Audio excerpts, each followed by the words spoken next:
My name is Tony Kofkin, the Kofkin in Kofkin Bond Co. Australia is actually very lucky. They call us the lucky country. For 33 years, Tony Kofkin has empowered families and entrepreneurs to preserve wealth and achieve financial freedom.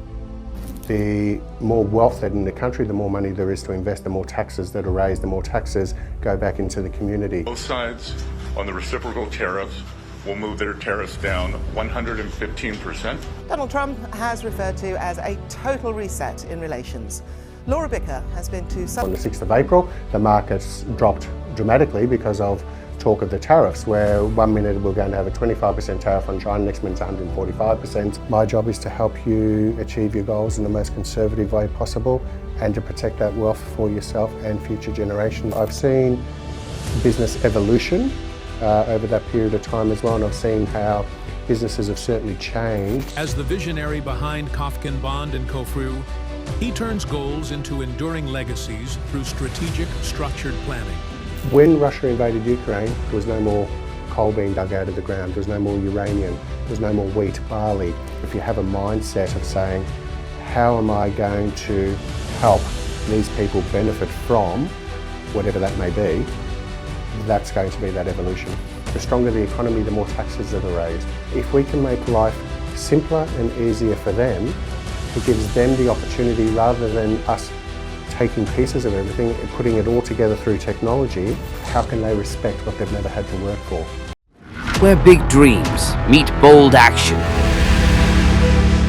Where we share real stories, actionable insights, and the inspiration needed to transform your ideas into businesses.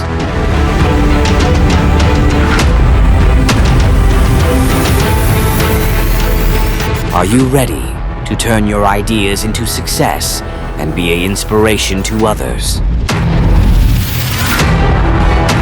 Join Inspirepreneur. My name is Tony Kofkin, the Kofkin in Kofkin Bond Co. I have been in this industry for 33 years. I am the founder of Kofkin Bond Co and a major shareholder in the firm today. I have a wonderful team. We're in private wealth and not-for-profits, predominantly looking after SME owners and people who have either inherited or have family wealth, where we help with intergenerational wealth. My job is to help you achieve your goals in the most conservative way possible and to protect that wealth for yourself and future generations down the track by having the correct structure set up that you win and pay the minimum amount of tax that you legally have to pay, and to work with, our job is to work with you to help you achieve your goals and your family's goals. How it all started was on the 14th of February 1992. I joined the financial services business at a company called National Mutual, which at the time was the second largest insurer and superannuation provider in the country, behind AMP. And I started there because I was a broken down triathlete with two bad knees who needed a job. Well, on the 14th of February 1992, I joined the financial services industry and at a company called National Mutual, and it was a wonderful experience. At the time, they were the second largest insurer and superannuation provider in the country. And at that time, or 12 months later, superannuation just became compulsory in Australia. And from that, it was an area, corporate superannuation was an area I specialised in. And I worked for National Mutual for 2 years and then went out on my own and formed my first business out on my own and grew that business quite substantially over the next 18 years and sold that in 2006 and basically retired for a few years and then started again. So 12 years ago, started this business again from scratch. Over the space of 33 years, because I specialised in corporate superannuation and then some very wealthy families, and a lot of those families wasn't necessarily intergenerational wealth at that time. A lot of those families' wealth was started from forming their own businesses, their own SME businesses. And so over 33 years, I would have worked with probably 1,500 different businesses, ranging from very large companies that had 3,000-4,000 employees, down to a mum and dad manufacturing business with 4 or 5 employees. And I've seen a lot of those clients I've had as clients for over a 20-year period, and I've seen their growth and their extraordinary growth and their next generation now taking over, next generation of children who are now in their 30s, and they're now taking over some of those businesses. So I've seen business evolution over that period of time as well, and I've seen how businesses have certainly changed, and pretty much the real change in businesses started, I would suggest, probably about 15 years ago. I mean, you can say from when websites first started, but we know the original websites were just, I call them junk mail or brochure page, compared to how they are today. But you've started to see the evolution, because with technology, and then say with websites, there's been an evolution of, it doesn't matter, you could have a clothing manufacturing business out in Brunswick, but if you didn't have a website, nobody was finding you. And then that was the evolution of things like, for example, Google searches. And then the evolution of, if somebody wants to find you now, there was no going and looking up the yellow pages or advertising the yellow pages. You had to have a website, but then your website had to be found. And that became the big evolution of marketing that you see today as well. So once again, it doesn't matter what your business is, if you haven't got a proper marketing journey or team behind it, and even the evolution of marketing has changed so dramatically as well.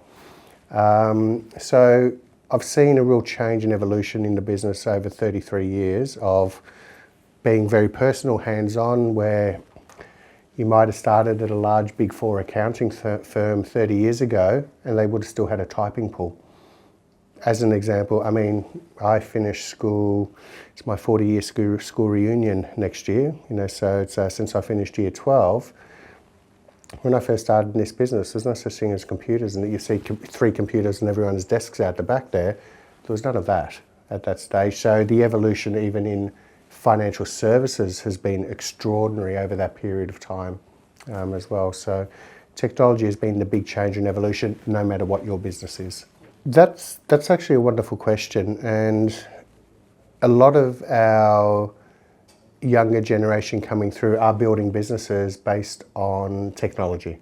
So they've seen or grown up with technology, whereas I didn't.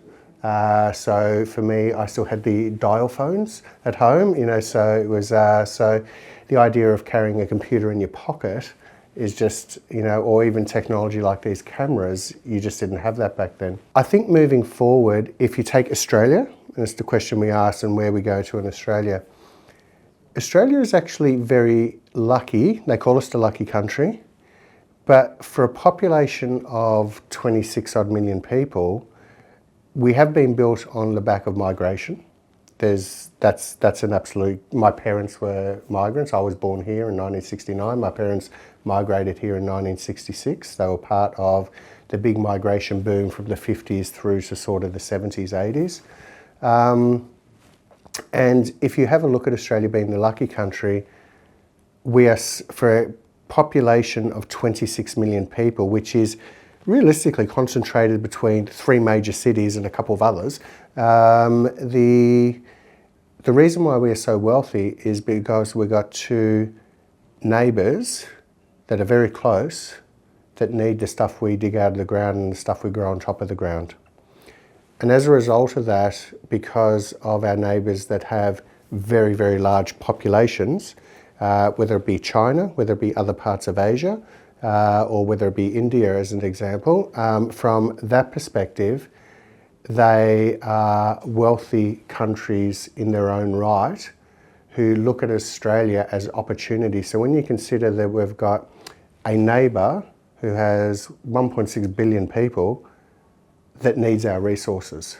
Now, I have never done mining as an example, but we are a country that's made a lot of money off mining. And if you think about, it doesn't matter whether it's the Industrial Revolution or whether it's the tech revolution or what we're currently going through, say, with AI, all of that grows on the back, all booms.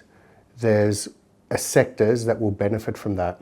So, as an example, banking and financial services benefit from being in a country that is so extremely wealthy.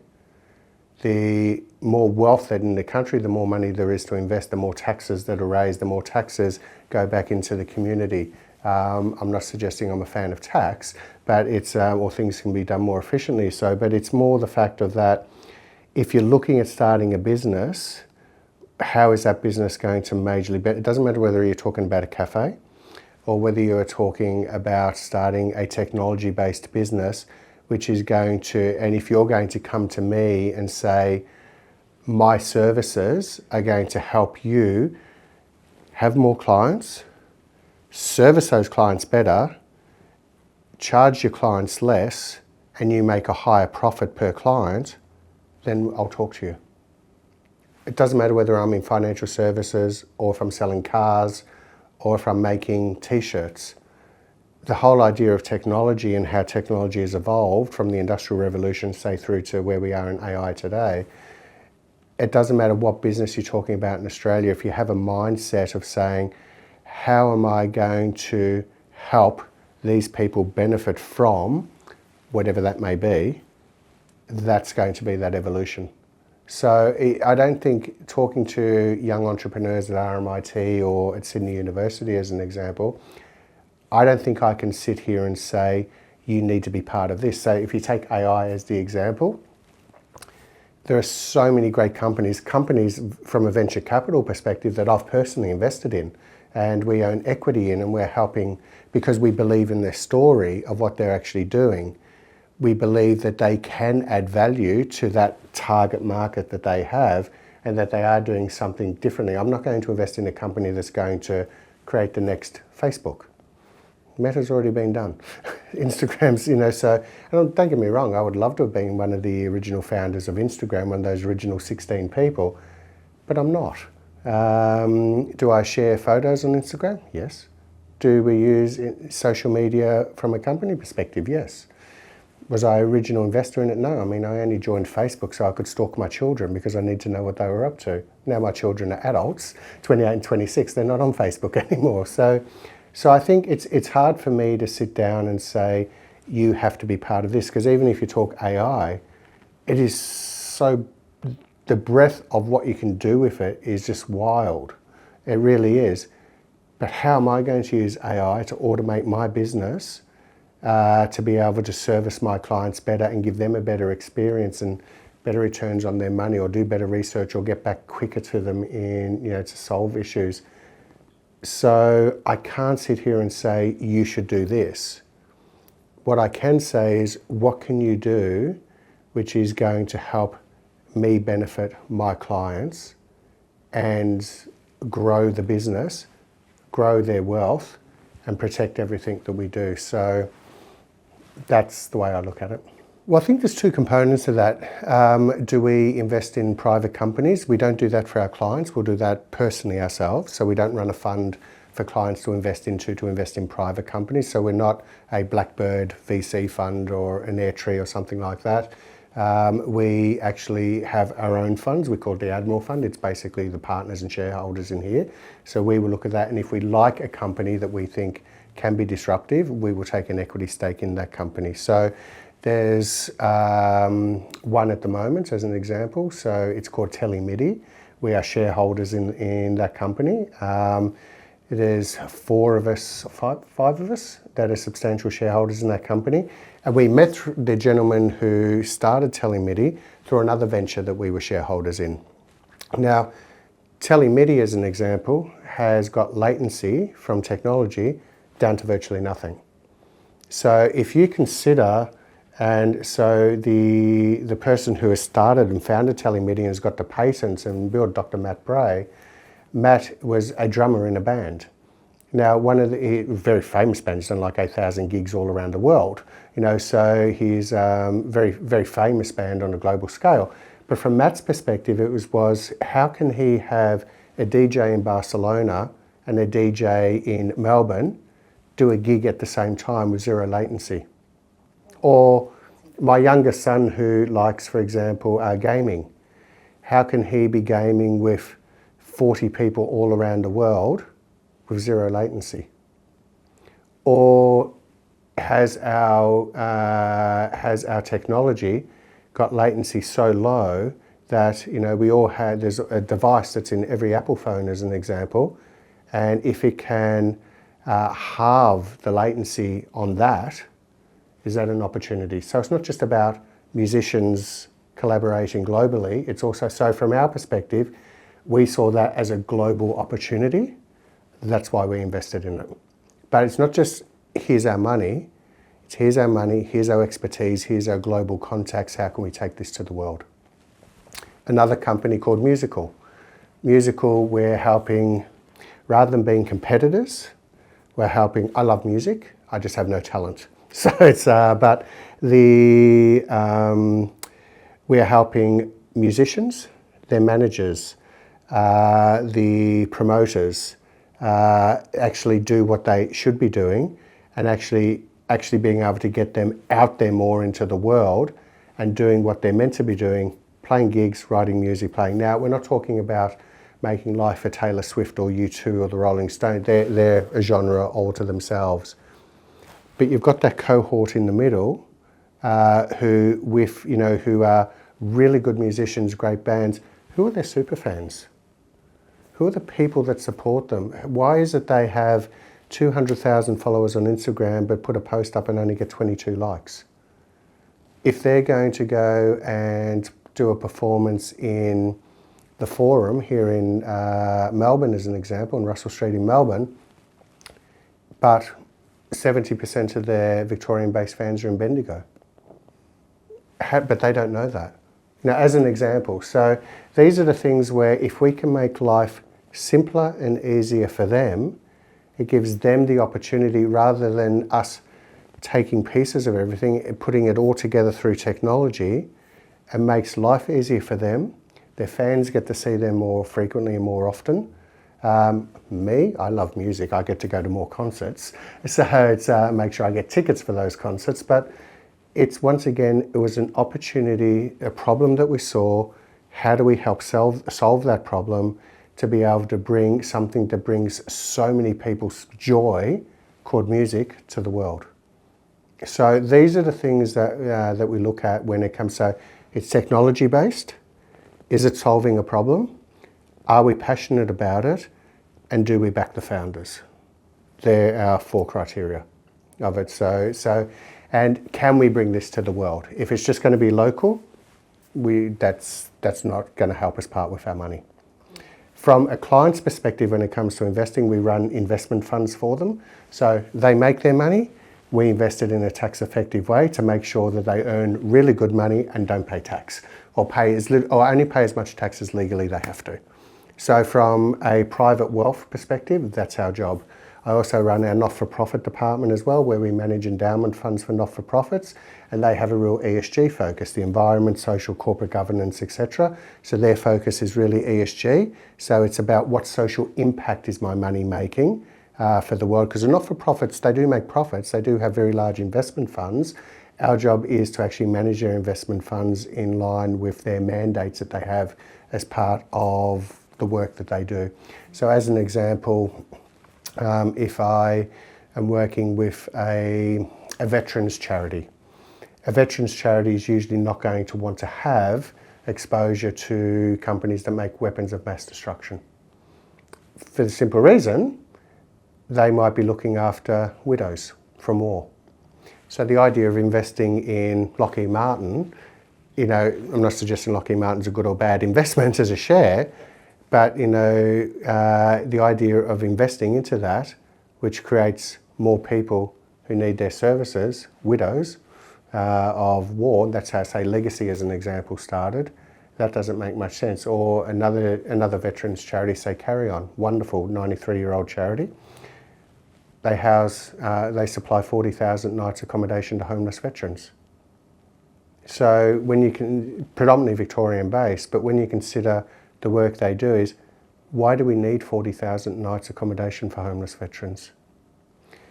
These veterans are suffering PTSD. They've got a higher, I think it's 3 to 4 times more chance of committing suicide. They have addictions. So when it comes to managing their funds for them, there's no gambling, there's no alcohol, there's no tobacco, because these things are things that people who are addicted thrive on and actually perpetuate the problems and the PTSD they're going through. So when it comes to investing their funds, there's certain areas that we can't have exposure to, as an example. Or you just might have an intergenerational wealth family where grandma and grandpa started the business and the family is now worth 40, 50, 60 million dollars, and they've got their family office and we help manage that. But the grandchildren who are now in their 20s and 30s might not want exposure to mining companies because of what they believe or their personal beliefs are in respect to, say, the environment. So whereas grandpa and grandma might have had exposure to a mining company, say, you know, a very well-known mining company in Australia, for 20 years, one of the conversations that we end up having with them is, well, if we divest out of that now, your family might end up paying a $4 or $5 million tax bill because of capital gains. So are we going to divest out of that, or are we going to use some of those proceeds to help in other areas that as a family you are very passionate about supporting and helping through your charitable foundation? So can you make a social impact without potentially having a conflict with the family's wealth? So these are the things working with these families, these are the tough conversations that sometimes you have to have.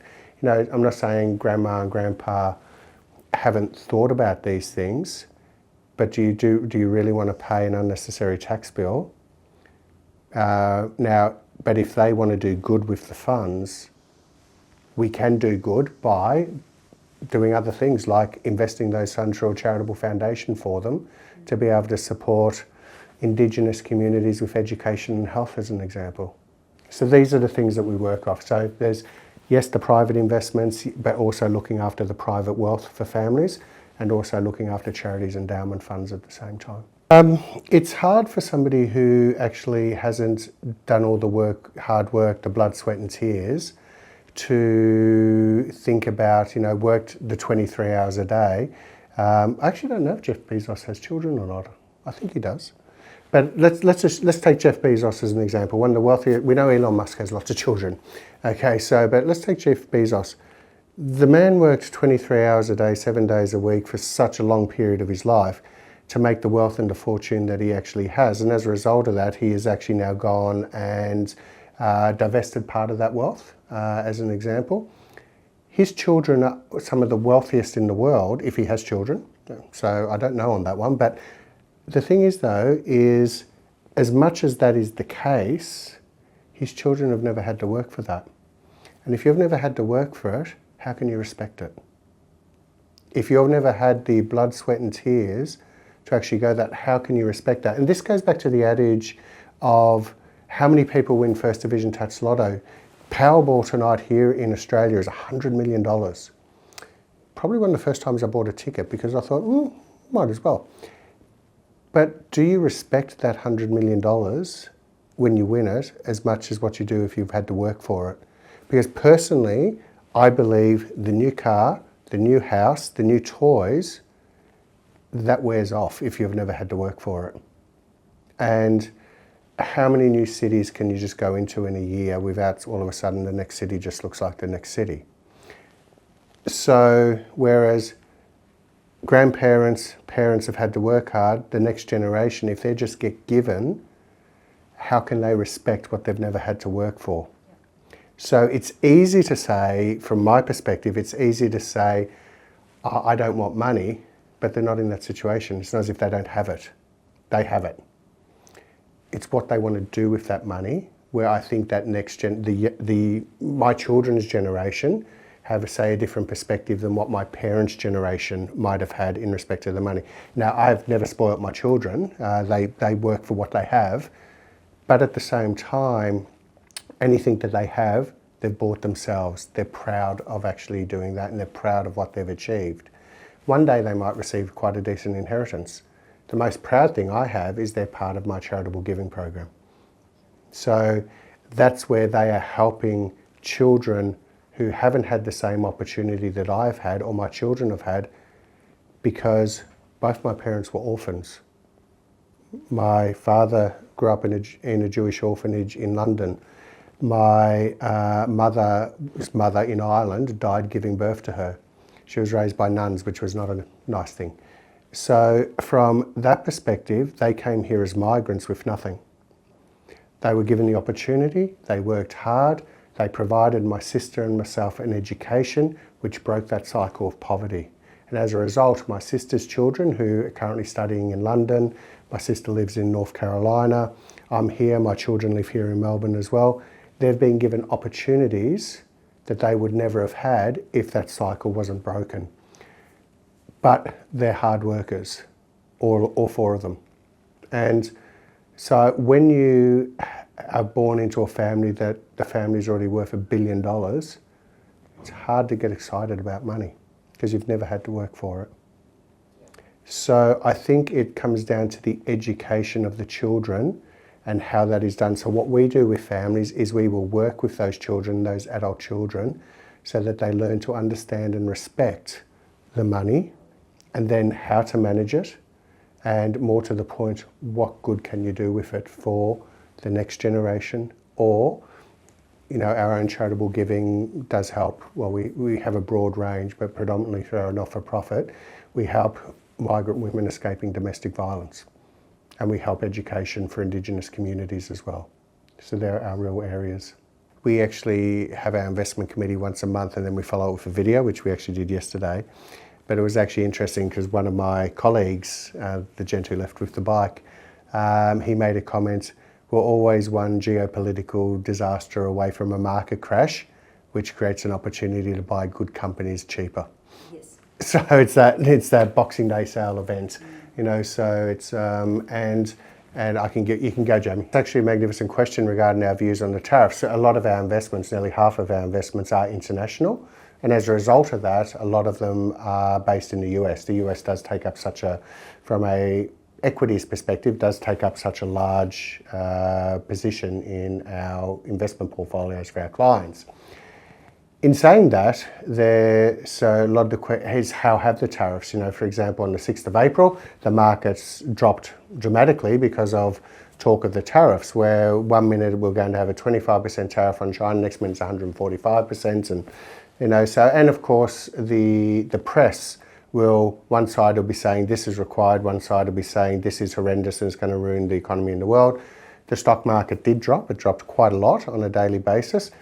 And I think we've educated our clients really well to the point where they understand that if you own really great quality investments, and we could be talking about the Magnificent Seven, you know, your Nvidia or your Meta or your Google, Alphabet, Amazon, etc. So the point is, though, is that if they've dropped, but their revenue hasn't necessarily dropped, so Apple was potentially, how are the tariffs going to affect us, because a lot of our manufacturing is done offshore, as an example. So the tariffs could potentially double the price of, at 145%, double the price of an Apple phone. Now, I pay enough for an Apple phone, I don't update it yearly, but it's, you know, I update it when the battery dies, basically. I'm a bit lazy. But the point is that there is a flow-on effect. But what opportunity does that create? So from our perspective, we saw that as what we call a Boxing Day event sale. So in other words, if this suit was going to cost me $1,000 on Christmas Eve, but I can buy it for $700 on Boxing Day, why wouldn't I wait 2 days? So if, and an adage I use, and the share price is higher than this now, but let's say, for example, if I liked Microsoft shares at $400 a share, surely I like it more at $350 a share. It's still Microsoft, it's still got the same revenue, same profit, same cash flow, same money in the bank. So these are the opportunities that these can create. Now, in saying that, we'll go back to the tariffs. The US, from a debt position, is struggling. And they have to refinance a lot of that debt this year.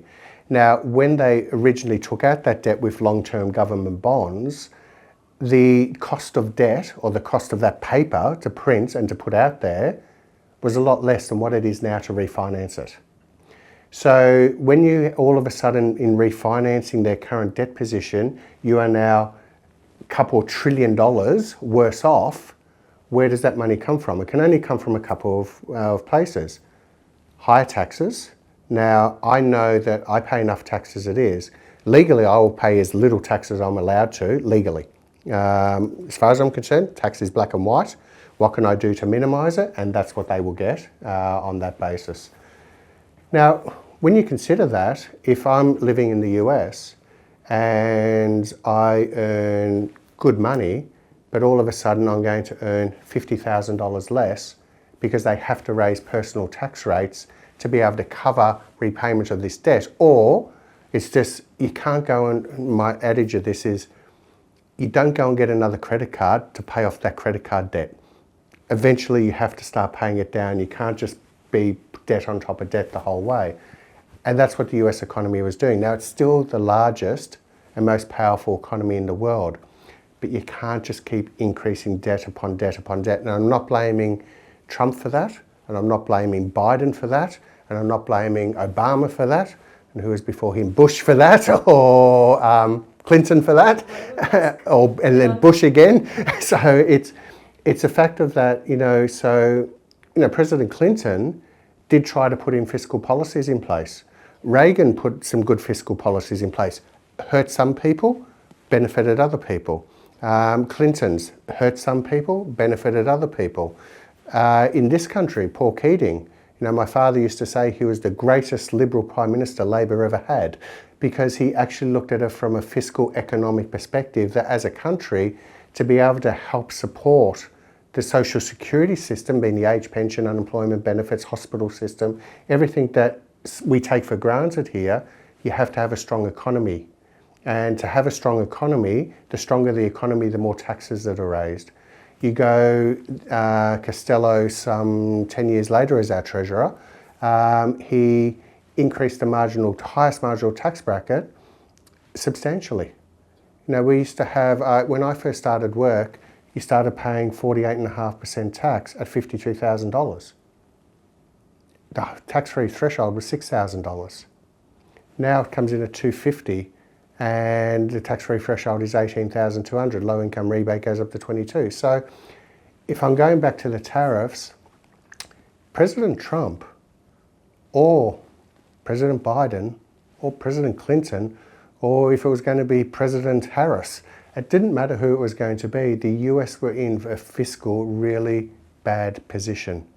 They just kept printing more money, having more debt, and now as a result, that cannot be sustained. If you think of Great Britain as an example, used to have, I think, 60 or 70% of the world's population were under the Commonwealth. So that was, and it wasn't until World War II where that really started to come off. So when you consider that from that perspective, it was a world superpower 100 years ago. So not that long, 80 years ago, 100 years ago, 150 years ago, a huge economic superpower. Today, really in a bad position fiscally. The US are going down that route, and then of course you've got China from a financial position which, as it is actually still a communist country and a communist-run country, greatest capitalist in the world. At the same time, you have India, the same. You have emerging countries like Vietnam, which once again is just burgeoning because they're coming out of that poverty where all of a sudden it is great factories, great automation, great technology. So when you're moving forward, the US had to do a couple of things. They had to cut waste and spending. They should be cutting government size. They'll never do that. that won't happen. But they had to cut waste and spending. So how do we cut $1 trillion in waste without my mother not getting the age pension? That's the point. How do we do that? But how then do we cut, if we can cut $1 trillion in waste, how do we do that? Now, Elon Musk, what he's done with the Doge team, good or bad, he has uncovered waste. Okay, so we don't know the full story behind that. We don't know what's right, what's wrong. We don't know if they cut something that they shouldn't have, and now that's, so there's lots of emotive things. I'm a massive fan of U2. I saw Bono speak on the Joe Rogan show about saying 3 million people, 300,000 people are now dead because of these cuts. That's not substantiated or backed up. Doesn't mean it's not true. So on the other hand then, the US and China as an example, China from a tariffs perspective charged the US quite large tariffs to sell into China. The US weren't doing it to China in return. Now when that first came into existence, and it's not my geopolitical, it's not my area, I'm just looking at from a financial perspective. When you look at that, it's a case of, well, 145% tariffs, that's ridiculous. But it was a great threat and it seemed to have worked. But what they've come out with now on those tariffs is it's a little bit fairer from the US perspective. So if the US can cut $1 trillion, which they haven't, but let's say they've cut $400 billion in waste. That's far better than what it was. If they can then raise $1 trillion in taxes from international companies selling their goods into the US, not raise $1 trillion in taxes from charging or increasing the corporate tax rate or increasing the marginal tax rate. Now it was said, and I don't know if this can be substantiated, but it was stated that if they can do $1 trillion in savings a year and raise $1 trillion in taxes, the tax-free threshold in the US could have gone to over $100,000. So if you and I are working over there here where it's 18,200, or we're working there where it's 100,000, I know where I'd prefer to be earning money. And I see that, of course, because from an economic perspective, the stronger the economy, the more people are employed. The more people are employed, the more people are spending money. The more people are spending money, the bigger the profits in companies that are selling them goods. And of course, the more people that are employed, what happens? More taxes that are raised. So there is that really strong economic cycle and perspective that can come. So do I think what President Trump has done is good from an economic perspective? It makes sense. But as I said, it doesn't matter whether there was the blue ties or the red ties in office, something actually had to be done for the economy in the US. So the flow-on effect though, Manjula, is one of the questions you asked me earlier. How does that benefit Australia? Well, I'll give you an example. China will import a lot of almonds from the US. All of a sudden now, if there are these large tariffs, vice versa, the cost of almonds for them is very expensive. Give me two other nations where almonds, we have the right, in certain regions, where there has the right weather conditions to grow almonds. Certain parts of Australia, certain parts of South Africa. So all of a sudden, our neighbours are saying, it's actually going to be more economically viable for us to even just buy an almond farm in Australia or to start buying more from Australia, if Australia can have the capacity to be able to provide. And once again, this is where Australia benefits. And this, I don't want this to sound awful in any way, but even if we go back one step from that geopolitical things that we were talking about, or disruptions that we were talking about, if you consider when Australia had the, China did not like Scott Morrison. There was tension there, and what did China do? They put all these tariffs on Australian goods. So it made our goods more expensive for the Chinese to buy them off us, which what that does in return is it gives them incentive to start looking, can we buy cheaper from the US or from wherever the case may be, or Canada. So because he put tariffs on our wine, our lobster, our so many things that all that happened. So in respect to when Russia invaded the Ukraine, besides having 20 million more people, actually is very, very similar to Australia. It makes all its money from the stuff it digs out of the ground and the stuff it grows on top of the ground. Of the top 10 commodities exported from the Ukraine, China were number 1 in 4 of those commodities and in the top 10 for all 10 of those. When Russia invaded Ukraine, there was no more coal being dug out of the ground, there was no more uranium, there was no more wheat, barley. All these things stopped because a war had now started. At the same time, Labor here, the federal government's federal election, Labor won. it gave China, the very first people to congratulate Albanese on that win were the Chinese. And Anthony Albanese, to give him credit, and I'm not saying I like him or I don't like him, but to give him credit, when that phone call came through, it was stated, apparently, can we work together? In other words, we didn't like the last guys, but we're willing to work with you. Can we work together? And Albanese, to his credit, said, absolutely we can. Let's repair our relationship. Let's work forward in our relationship, but get rid of the tariffs. Because if you keep the tariffs, it's only costing you guys more to buy our goods. Our goods still cost $1, but you're charging a tariff on it, which makes it cost $1.40. Just get rid of the tariffs, because it's only costing your people more to buy our lobster, wine, whatever, or coal, or barley. So from a geopolitical perspective, it was perfect timing for China, perfect for their government to save face in forming a relationship with a new government that historically they have always got along well with, the ALP. So it actually gave them that opportunity, and because they could no longer buy their goods from the Ukraine, it gave them the opportunity to form the relationships, rebuild trust, and start buying out all of our commodities. So what are the areas that benefit for us? The first thing that rose quite substantially was the material sector, because China needed to start buying our stuff again. Our exposure to equities in our portfolios, in Australian equities, went from 7% to 35%, because we saw all of a sudden Australia in certain sectors had the real opportunity for growth now, because they were buying our stuff again.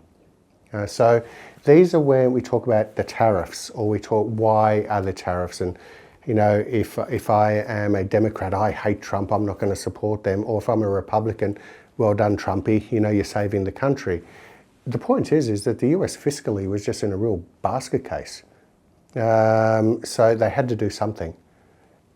Australia can actually benefit from that as well, with those changes that are actually being made. And I think we're actually, I said it probably 3 years ago, that I believe we're on a verge of a real 10-year real opportunity with wealth in this country, based on the fact that we have neighbours that are now buying our goods again.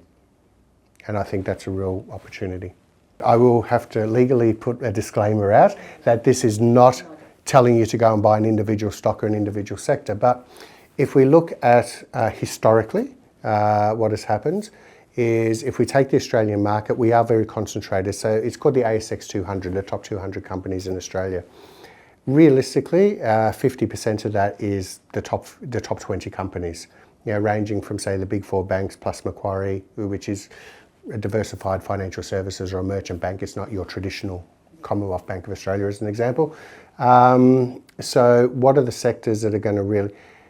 When we have a wealthy nation that is doing well and money is being made, the banking sector will always benefit from.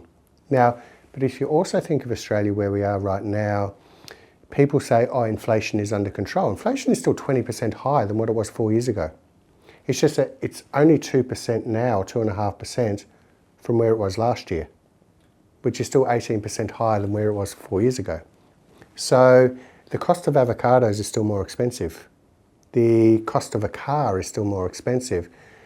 You go and do your shopping at Woolworths, it's now more expensive to buy the exact same items.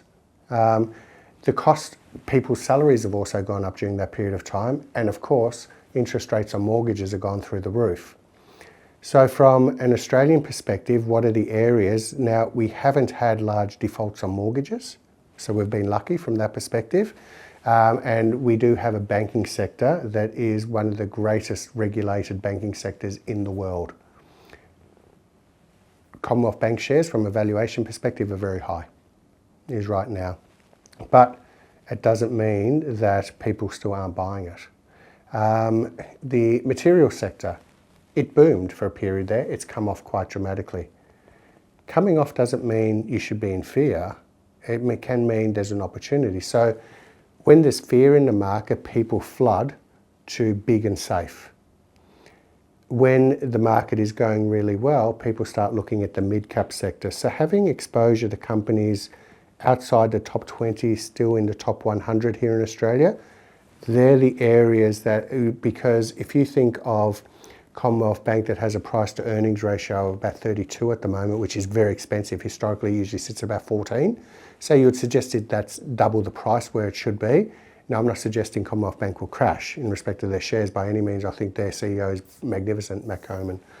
But from the perspective of, does that mean there's been a whole bunch of companies ranked from say 20 to 100 that have great earnings, got their debt under control, have growth and have growth on their earnings that have been ignored because of the rush to safety?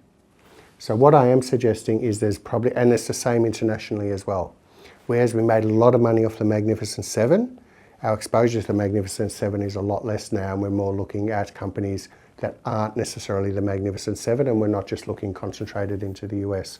So in respect to those opportunities that are there in the marketplace, it can change over different periods and different cycles. So as an example, before the tariffs came out, we lowered our exposure to US government bonds and lowered the duration down to about 1.5 years, from 6 years down to about 1.5 years. We were a bit fearful of what was going to occur. And what did we transfer in? We had a choice. Cash, we've already got good exposure to cash, and cash rates are pretty okay. But we saw longer term cash rates as coming down because there's talk of interest rates coming down. We just bought physical gold through an ETF. And we've had a stellar run.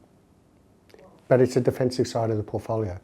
So sometimes thinking that a little bit differently as well. So we lowered our duration, we lowered our exposure to US bonds and government bonds.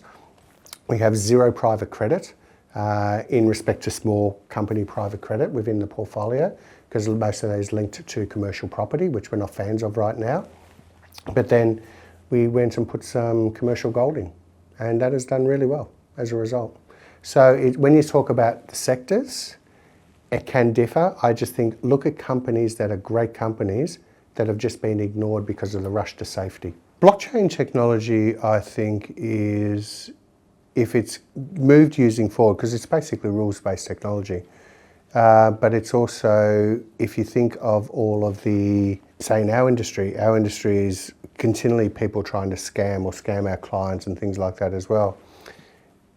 I see blockchain technology, and if you think of Bitcoin as an example, and just once again, this is not any advice to go and buy Bitcoin or any crypto, but if you think of Bitcoin as an example, it was built on a technology of blockchain that they didn't want people to be able to hack, and from a safety perspective.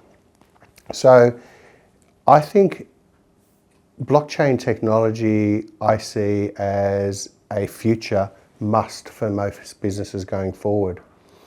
I haven't necessarily worked out how we could utilise it in here and what we do, but if you think of it as being a rules-based technology, and we're a very regulated industry that I'm in, it would make actually sense that if it's rules-based, clients' information in there safe, and the technology is safe, and out of that comes, here is your situation, here is what comes out of it, but we know all that information is kept safe, because the amount of data that we have on our clients, and the banks have on our clients, or Google have on our search engines, and every time, I can tell you now, every time I walk into Woolworths, I have my pattern, I have my habits of what I buy.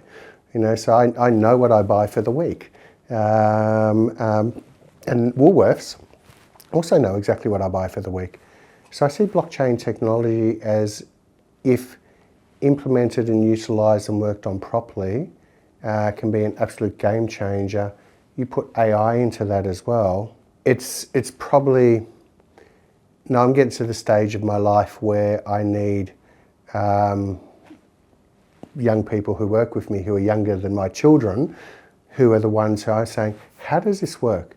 How can we benefit from it? I see it as a huge opportunity for any business, from a safety perspective, from a safety in the markets perspective, from a safety of information and data, because data is pure gold. And if you then think it was designed for a reason, and that reason was originally around Bitcoin, if you're going to talk crypto, and once again, not saying to buy it or not to buy it, what I am saying is the blockchain technology is what has made the things like Bitcoin safe. If you can remember your passwords on wallets, that's hard. So from that perspective, even companies and fund managers that we use that might have crypto funds, it is still actually backed by, so it might only be linked to Bitcoin as an example, but they actually own the physical Bitcoin. So they have the wallet. I just buy shares in it. So I don't have to worry about losing my password. So I don't have to worry about, I just look at Bitcoin going to 100,000 US a share or something like that. So so from that perspective, I don't have to worry about having a wallet and what is that 47-digit password and oh my God, I've got Bitcoin and it's worth $5 million. I don't. It's worth $5 million, but I can't remember my password. How can I get it out? It's lost to the world. So these are the things where I see the technology once again as being an absolute must.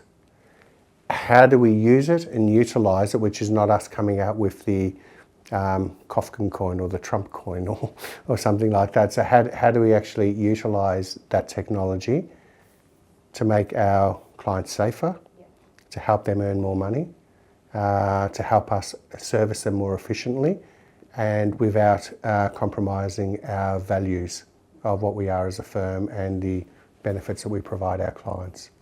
We actually invested in a company that was in the blockchain business, as a music-based business. Unfortunately, that ended up failing. Their thought process was excellent. They basically blew $5 million very quickly. Now that $5 million wasn't all our money, but the technology, what they were building and what they were doing and how they were designing it and how it was going to disrupt certain sectors, unfortunately that failed. In saying that though, we have seen, and I think this is one of the problems with technology, is that technology, you can have a great idea, but you can spend $1 million very quickly.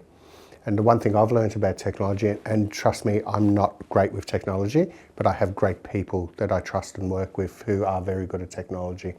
I can remember my passcode to open up my laptop, that helps. But it's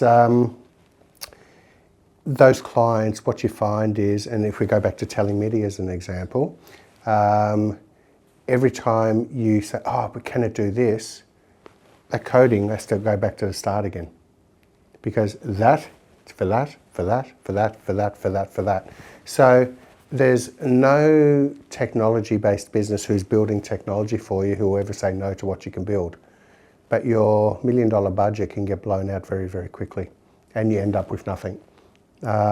Because you've only got 60% built and you've run out of money. And so that's the potential downside. So what I do say to anyone who's considering, like we've built some of our own technology in-house here, and then we'll also, things like, for example, using Copilot for our client file notes has saved us 2 hours per client review that we do. So that's a saving in time. And it actually makes our notes absolutely accurate because it's just recorded what we've been saying, even if we're saying it face to face. So, but I'm not Microsoft and I could never have built or developed that, but I'll happily pay for it. But then with that and some of the other apps that you might plug into it to be able to work, that can actually be more beneficial as well. So I think the key is what I always say to clients, you can have the greatest idea in the world, but whatever your budget is, you might have to times it by 5. Because, that's fantastic, can we do this?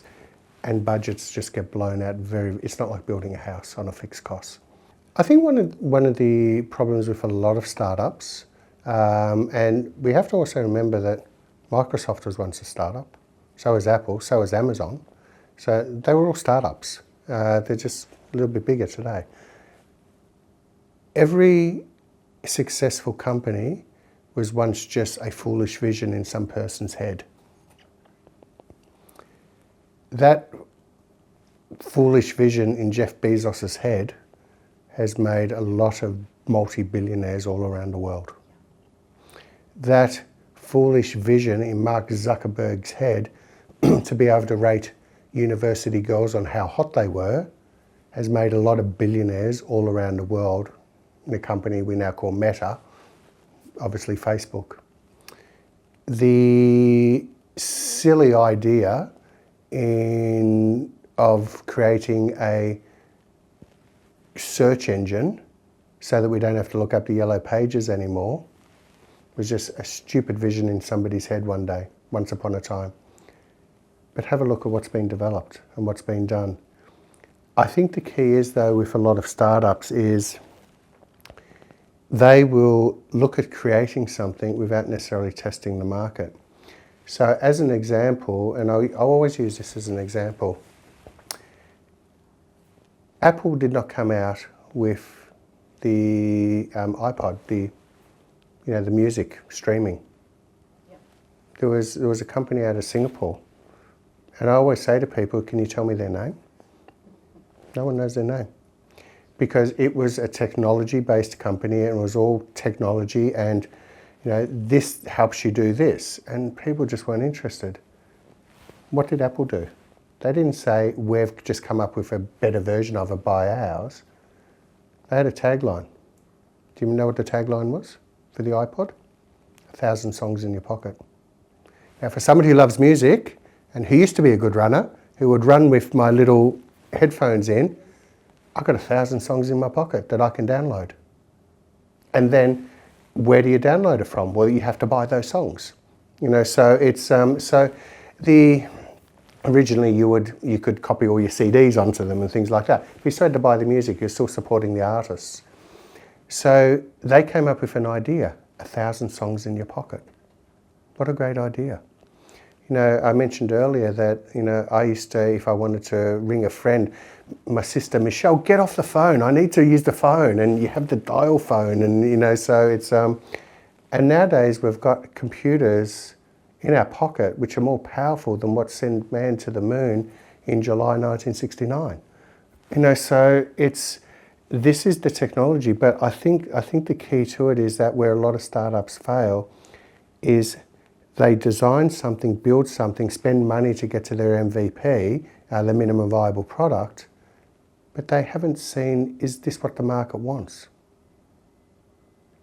So I can come up with the greatest idea in the world and I can spend $1 million in building it. I can put it out there and everyone says, why would we want that? How's that going to put 1,000 songs in my pocket? I've got 1 billion songs in my pocket now. It's just called the Spotify app. So it's gone from 1,000 songs but it's on my phone, which is my Apple phone.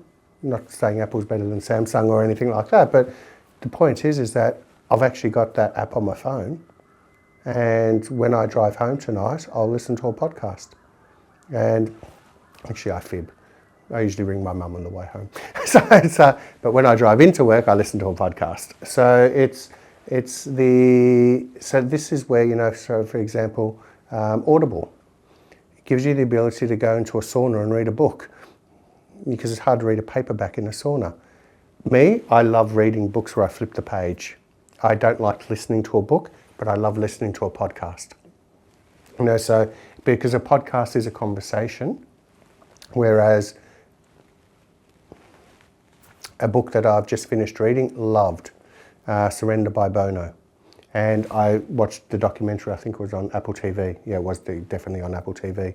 I enjoyed the book more, but I was so pleasantly surprised at Bono's acting ability in that documentary of the book Surrender. Loved the book. Couldn't stop reading it. I was sad when it finished. So it was, but that was, I've got that book. It's mine. Yeah. It's mine for life. It was actually given to me by a present from a friend who she knew I was a massive U2 fan. She gave it to me as a birthday present. So I'm now reading, I love the podcast by Steve Bartlett, The Diary of a CEO. So I bought his book. So because these are 40 lessons that he's learned from great interviews he's done.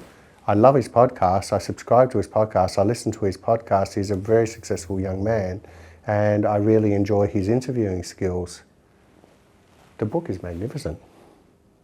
So these are the things where Audible, is that a failure? It's a huge success. But it's good for some people, not for old-fashioned people like me. And don't get me wrong, I think, you know, it makes more sense sitting on a plane doing that than carrying a thick book with you. But I still like to have the thick book. So my advice to the young entrepreneur, which was your original question, is find out what the market wants. Don't build it. It's not like the great Kevin Costner movie, Field of Dreams, build it and they shall come. Find out what they want and then build it for them. That's the key. You know, so we can all have great ideas, but you have to test those ideas in the market, and don't just test them with family or friends who are just being polite to you saying, yeah, that's a great idea. You know, so test it in with people that don't like you, or people that do things the opposite way. So that's test it to the people whose lives you're going to disrupt if this does happen and this gets launched. How are they going to react to it if this gets launched? Is it going to make their life easier, or are they scared of it? Either result is good for your business if it's a good product. So these are the things to think of. My top 3 readings till now. Ooh. As a bit of history, I do have slight dyslexia. So when I struggled reading at school, certainly in primary school, and I did have a couple of wonderful teachers who really helped me with my reading. And now, as a result of that, I force myself to read to the point where now I'm in love. I love reading. And books of recent times that I've read that I've really loved: Shoe Dog by Phil Knight, the founder of Nike. The one thing I love about that book, it's got nothing to do with Nike's success.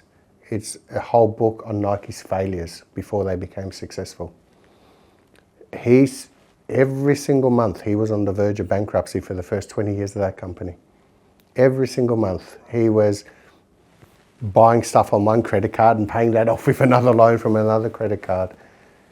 Everyone looks at Phil Knight as being worth $35 billion or whatever he's worth today, but it's something around about that number on any given day. Everyone looks at Nike. Everyone knows Air Jordans. But people see the success. They don't see the blood, sweat and tears and pain and failures along the way. You know, and it's and an example of that was a client of mine, wonderful guy, his name's Leo. He owns a really, really successful business, but I know Leo's entire story. And I was sitting down with my son once in Moonee Ponds. He had to go to the orthodontist, and Leo pulled up in his Maserati Gran Turismo. And he gets out of the car, he's the same age as me, a year younger I think, sorry Leo. Gets out of the car and he's basically wearing a tracksuit and a singlet and his gold change. And I said to Josh, what do you think he does for a living? And Leo knows the story and Josh has told him. And Josh goes, probably a criminal. And I said, why? Why do you say that? Because he's wearing a tracksuit and he's in a Gran Turismo. So I said, and then I called Leo over and Josh was horrified because I knew him. But Leo knew everything about Josh. He said, so are you the son who's dropped out of being an electrician, or are you the son who's... And they had a great conversation, and Leo said to him, come and work in my business for 2 weeks. Come and follow me around. And Leo's conversation with Josh for an hour that day really changed Josh's life and his thought process and things. Because you know what people don't know? People see the car, the beautiful wife, the children in the private school education. They don't see his factory burning down 15 years ago and him losing everything. They don't see him with the fire brigade trying to save his livelihood with his 2-year-old daughter asleep because he was a single dad in the back seat of that car whilst he's trying to save his livelihood in his factory. They don't see the struggles that Leo has gone through to get to the success where he is, or Jeff Bezos, or yeah, people think Elon Musk came from money. He didn't. You know, so he's self-made. Now, I could never work like, and I'd struggle to invest in any of his companies because he's such an enigmatic leader that if he fell off the perch, the share price would drop dramatically. But in saying that though, I look at people like Leo And they're the people that I truly admire. Because Manjula, every single person you walk past in the street has a story. You know, one of our clients just recently, he, successful man, he is going through his own health battles right now, and he has raised $5 million for charities over the last 10 years, and 100% of all that money has gone to charities. Not 1 cent has gone to him. Nobody knows who he is. You walk past him in the street, you wouldn't know what he's done. They're the everyday heroes. Leo is my everyday hero. Jason is my everyday hero. Denise is my everyday hero. Les and Ina Clive. Les is past now and Ina's 94. She's my hero. They're the people who are my heroes, because every person has a story, and no matter what you think you're going through, somebody else is doing it harder. What is the opportunity that you can do to create and help that person? Or Jason, as an example, he just got given part of the King's Honours, you know, so he's got his OAM, Order of Australia medal. Couldn't be more prouder. Such a beautiful, beautiful person, what he has done for the community of Bright and the outer regions, and for all of these charities. Him and his friends, not just him, have put together the Brighter Day Festival, and $5 or $6 million over the space of 10 years is going towards things like Deborah Australia for, you know, this is a group not funded $1 by government, all on charity, which helps families who have children with the worst disease no one's ever heard of, called EB. That's my hero. That's my everyday hero.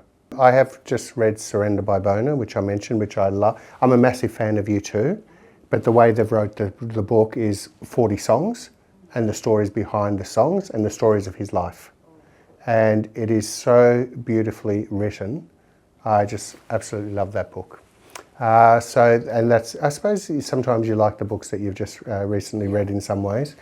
So Shoe Dog, Surrender by Bono.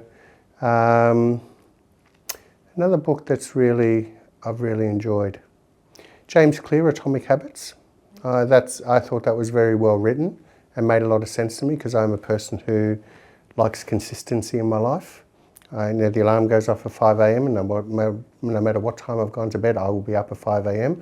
and I have to do my breath work, my meditation, my exercise, because if I don't do that, I don't have a great day.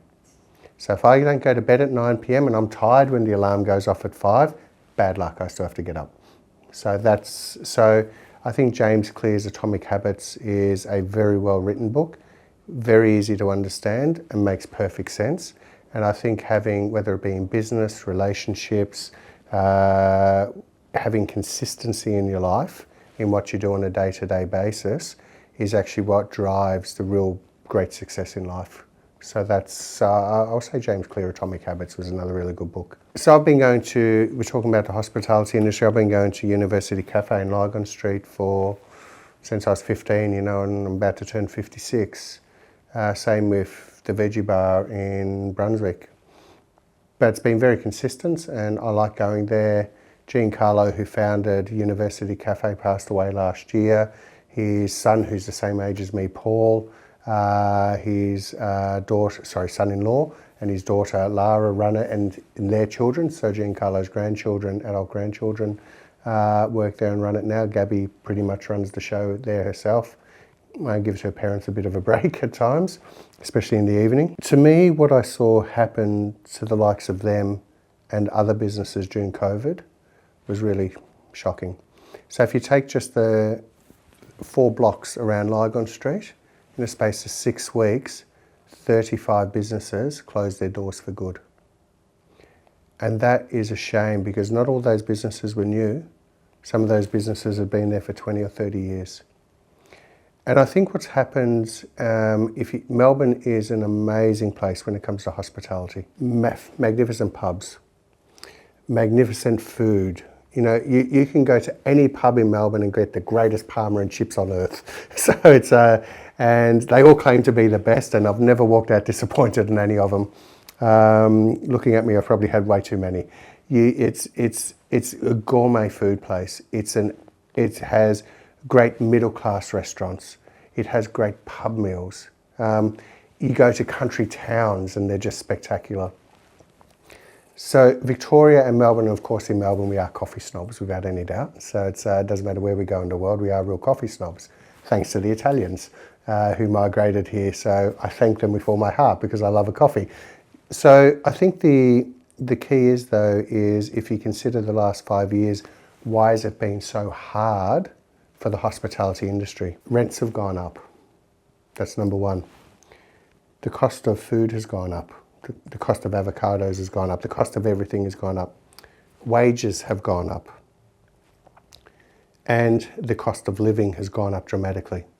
So if I had $1 million mortgage 5 years ago and I was paying 2% interest, that's 20%, that's $20,000 interest a year. And I'm now paying 6% interest. Even without paying any of that principal off, my repayments are now $60,000 a year. When I was paying $20,000 a year, my salary might have been $200,000, and we were living quite comfortably. And I had no problems paying the kids' school fees, and I had no problems eating out once or twice a week, and the car lease was fine.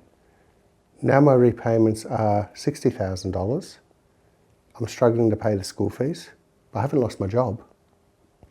So something has to cut back. And what are the first things that get cut back? The luxuries.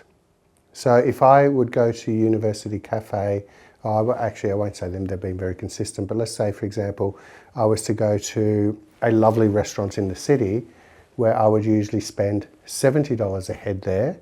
I'm now spending $100 a head there for this same food, for the same service. And if I get good service, I will leave a tip. You know, so it's not obligatory here in Australia to lead for our overseas guests, but from that perspective, if I get good service, I believe I will always leave a tip. The problem is though, is when the cost of everything has gone up, and if my cost, now I'm an empty nester, I don't have children at home, I don't have a mortgage, but from the perspective of living day to day, I can still choose to eat out at a restaurant.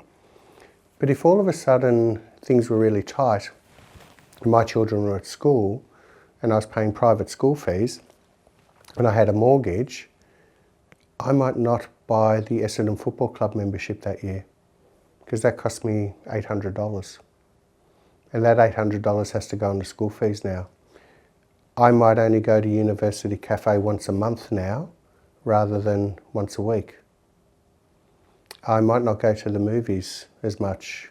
I might sit at home and watch Netflix now, because I have no choice. So as much as we are, I think Melbourne in general has one of the greatest hospitality cultures anywhere in the world, and we are a city which has amazing migrant stories, and the greatest thing about those migrant stories is the food that comes with it. So it's, I love Greek food, but I love Italian food, and I love Lebanese food, and I love European food, and I love food.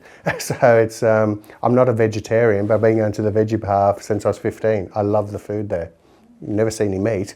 So it's, but that's an example of, just we have this amazing culture where you go to the theatre, because we've also got, we're right in the theatre precinct here.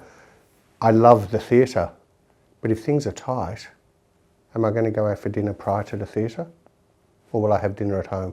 So this is the unfortunate consequences of what happened. Now, there have been some restaurants that have decided, what can we do to pivot and to change slightly so we can still have people coming through. I love going to Il Solito Posto. They treat me really well there. Probably don't go as frequently as what I usually would have. It's just off Collins Street there, near 101 Collins. But what I'm saying is that people in general have not lost their jobs, but they've had to rein in their lifestyle and their spending. And I think that's one of the real shames of when people say, inflation is under control, we're at 2.5%. It's not. It's still 20% higher. It's not 2.5% of where it was in 2019, it's 24% higher than where it was in 2019. Wages have not gone up by 24%, but your mortgages have tripled in respect to the interest rate repayments. School fees still go up every year. I'm not suggesting that any one government is better than the other. It's actually hard to differentiate in Australia between the blue ties or the red ties at the moment. But what I am saying is we live in one of the most beautiful and amazing cities in the world. And being Melbourne, I love it. Of my 4 favourite cities in the world, Melbourne is one of them. I love coming home to Melbourne. I really, really, truly do. And don't get me wrong, the other cities I still love too. I love New York, I love Rome, and I love London. But Melbourne is my home. And I just absolutely love Melbourne. But when you actually have a government that is taxing businesses out of existence, I don't think that helps. I think if you want a thriving and strong economy, you need to actually lower taxes. I have written a white paper on this before, absolutely no traction whatsoever. But why not increase the no tax marginal tax rate, so the tax-free threshold? Why don't we look at increasing that to $30,000 and increasing GST to 12%? Because with GST, you pay tax on what you spend. You don't pay tax on your money. You raise the tax-free threshold to $35,000, you can get rid of a whole lot of, there's a whole lot of things that you could be, rent assistance could be reduced. So there's a lot of things where I'm very centrist when it comes to politics. I do sit on the fence. And I'm a very, very big believer in a social safety net. I do believe that pensioners should be looked after. I do believe that if you are unemployed, you should be able to be helped. But I've always also said that Social Security is meant to be a safety net, not a hammock. So, and if, for example, you've got a system where pensioners can get $2,000 or $3,000 worth of assistance, and so you could have your garden done, or you could have, but if you don't use that money, you lose it, so they buy stuff they don't need. My philosophy is why spend $500 million managing or administering that program? Why not just give every pensioner an extra $3,000? And if they want to buy a new armchair, they can buy the new armchair. If they want a gardener, they can hire the gardener themselves. Because the moment something is subsidised by government, it's set up for abuse. It's put in place for the right reasons, it always ends up being abused. So as an example, I'm a big supporter of the NDIS. I think the NDIS is something that is wonderful to help so many families that are in need. Like I mentioned Deborah Australia before. A lot of those families could not get that type of help or government support.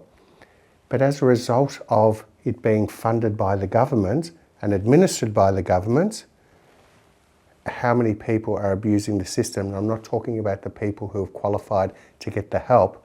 I'm talking about the people who are apparently meant to be providing the help. So these are the things where my suggestion to government is simplify things and decrease taxes. Decrease corporate tax, decrease personal tax, and give people the incentive to earn more money. And when you earn more money, you spend more money, and then you have a thriving economy. And when you have less unemployment, you have less crime. Because people are working. Yeah. Australia's superannuation system is the greatest investment vehicle in the world. I was too young to vote for Paul Keating, but I thank him every day for making it compulsory. And I'll give you the reason why. Not just because it's bolstered my industry, because I fell into this industry, so from that perspective. But we are a country which is self-reliant. So My children, I've mentioned them a few times, they're 26 and 28, and some of my younger colleagues here that I work with.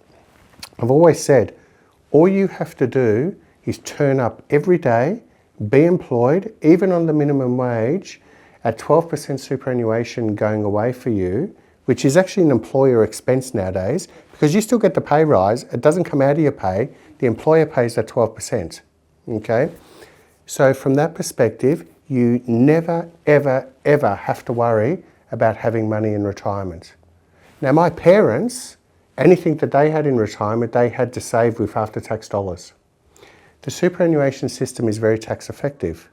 If I turn up to work and my employer puts away less than $30,000 a year for me into superannuation, which is the compulsory component, so depending on what my salary is, if I'm on $100,000, $12,000 goes into superannuation.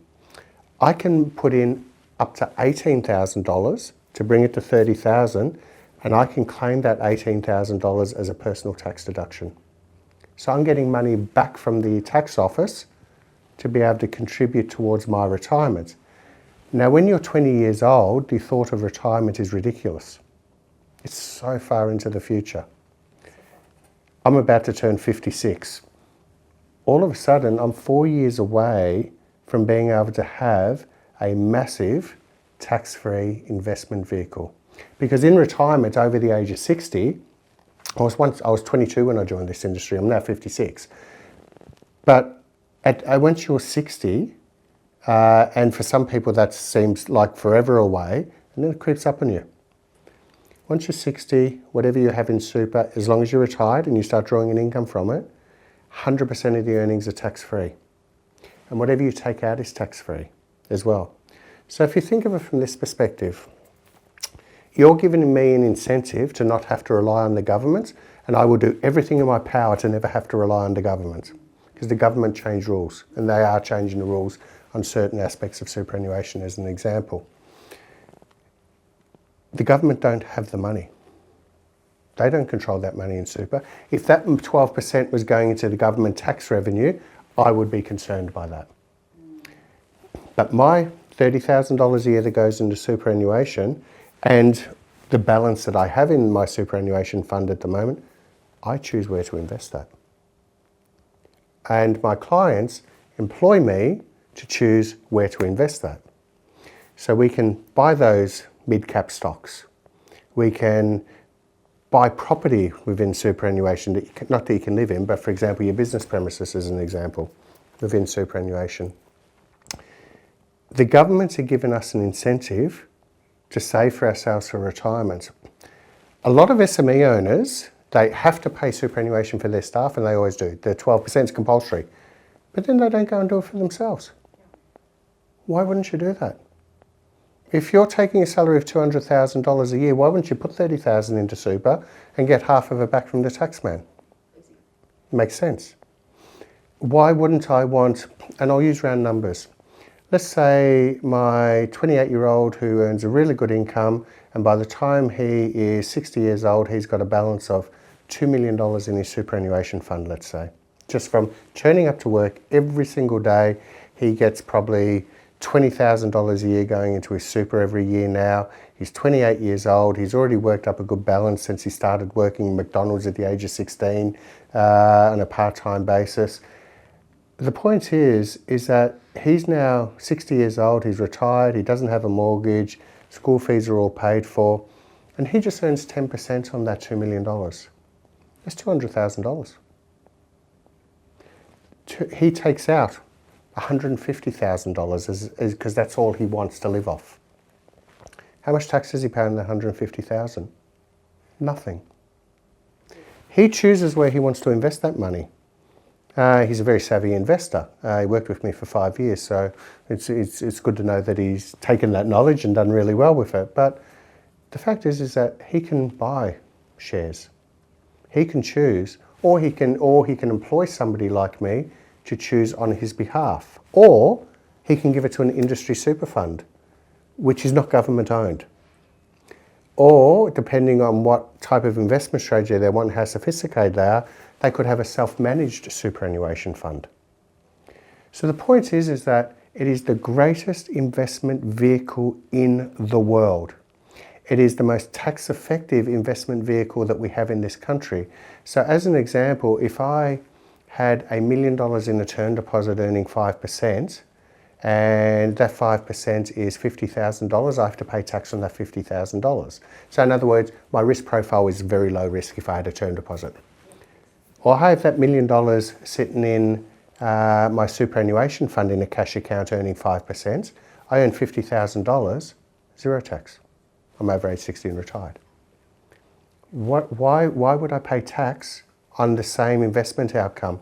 If I own, I'll use Commonwealth Bank shares. If I own CBA shares and I own them in my personal name and I have $1 million worth of CBA shares and I get a $60,000 fully franked dividend, that means I'll probably have about a $15,000 tax bill. I have $1 million worth of CBA, and if that $1 million goes to 1.1 million and I sold it, that 100,000, I have a capital gains tax bill. I'm over the age of 60, I have it in my superannuation, I sell that $100,000 gain, tax is zero. 100% is all mine. I get that dividend, the tax rate is zero. So I get franking credits refunded to me, so that 6% becomes 8.5%. What a wonderful system. I don't agree with the Division 296 rule that's come in place at the moment. Taxing unrealised capital gains is horrendous. I have no problems if they say, okay, 3 million is the limit and we're going to tax you on what you withdraw and anything in excess of. Okay, that can be fine. But tax an unrealised capital gain has actually just gone and realistically taken so much money out of the VC system. So, and I'll give you a classic example of this. Let's say I have a self-managed super fund, and in that self-managed super fund, I decided to invest because it's my choice, I decided to invest $50,000 of that into a startup company. Now, that $50,000 today might be worth $10 million, as an example. On that basis, I'm over the $3 million limit, and what then happens by being over that $3 million limit, I now have to pay on that extra $7 million capital gains tax. If I'm going to have a $700,000 capital gains tax, but the only liquidity, because Canva is not a liquid share, you can't sell those shares, and the only liquidity I have is $150,000, how do I pay that tax bill? I can't. And let's say then, for example, let's say it wasn't Canva, let's say it was XYZ company. And I pay that capital gains tax bill because it was liquid, and I paid that, and so it was a VC, let's say, it's through VC. And all of a sudden, that was crypto. And let's say that crypto went from 50,000 to 7 million and is now worth nothing, which has happened with some, not with Bitcoin, but, or Ethereum, but it has with some. I've paid that capital gains tax bill. I've lost all the cash in my super fund. That's now worth zero. So to tax unrealised capital gains, I personally think should be criminal, but no one's going to go to jail for it. But I think it is one of the worst taxes that anyone in the world has ever come up with. So, sorry, Dr. Chalmers, I think you're wrong. My perspective is that women, to put a gender to who can create a business, I personally believe is wrong. It comes down to the individual. Historically, what has occurred is that you say, once again, I'll go to my parents' generation. Historically, what has occurred is that you have women who might have taken time off work to raise children and then maybe gone back to the workplace. And I think from historically, certainly not now, women tend to take less risks than men, or males in general. So, I've always had a philosophy that I think, looking at my nieces, my sister did a really amazing job at raising them, but she never had any of her girls climbing up mountains and trees at the age of 4 or trying to set a house on fire like my sons. So it's, I just think, genuinely, without wanting to sound misogynistic or sexist in any way, is because some of my best friends are females and really great entrepreneurs. I think women historically have been less risk takers and are more nurturing. I think that is a superpower when it comes to business. For example, I've just hired a firm for our people and culture, basically our HR in here, and they now run that. Women-led business. Both of them are mothers, but they both have children under the age of 5. But they're both mothers, amazing humans. Absolutely adore both of them. They've been really good for me personally in helping me understand working with different generations and how to change certain language and things like that as well. So that is, Em and Jules of Merit Horizons. I'll give them a great shout out, but they have been wonderful for me on a personal level, and I believe their expertise will help us get this company to the level that I want it to get to within the next 120 months. And that has nothing with them getting more business for me. That has them using their superpowers to be able to help us grow to the level that we want to get to, where I have colleagues who work with me who want to turn up to work and be inspired to turn up to work, not turning up to work to be told what to do and be shouted out or sorry, I don't have time for you today. I'm too busy to talk to you. For me to be able to get back to the way I was of helping, building, enthusiastic, getting with them, and helping them as individuals grow, not to just have my colleagues do their work so I can achieve my goals, but what's your personal goals and what we do to help you achieve them. So I think women have absolute superpowers that men don't have, and I am far more drawn, and I'll give a shout out to a couple of others. Tamara Barr, she runs a corporate governance business, which she helps companies make sure their board of directors is doing everything into corporate governance.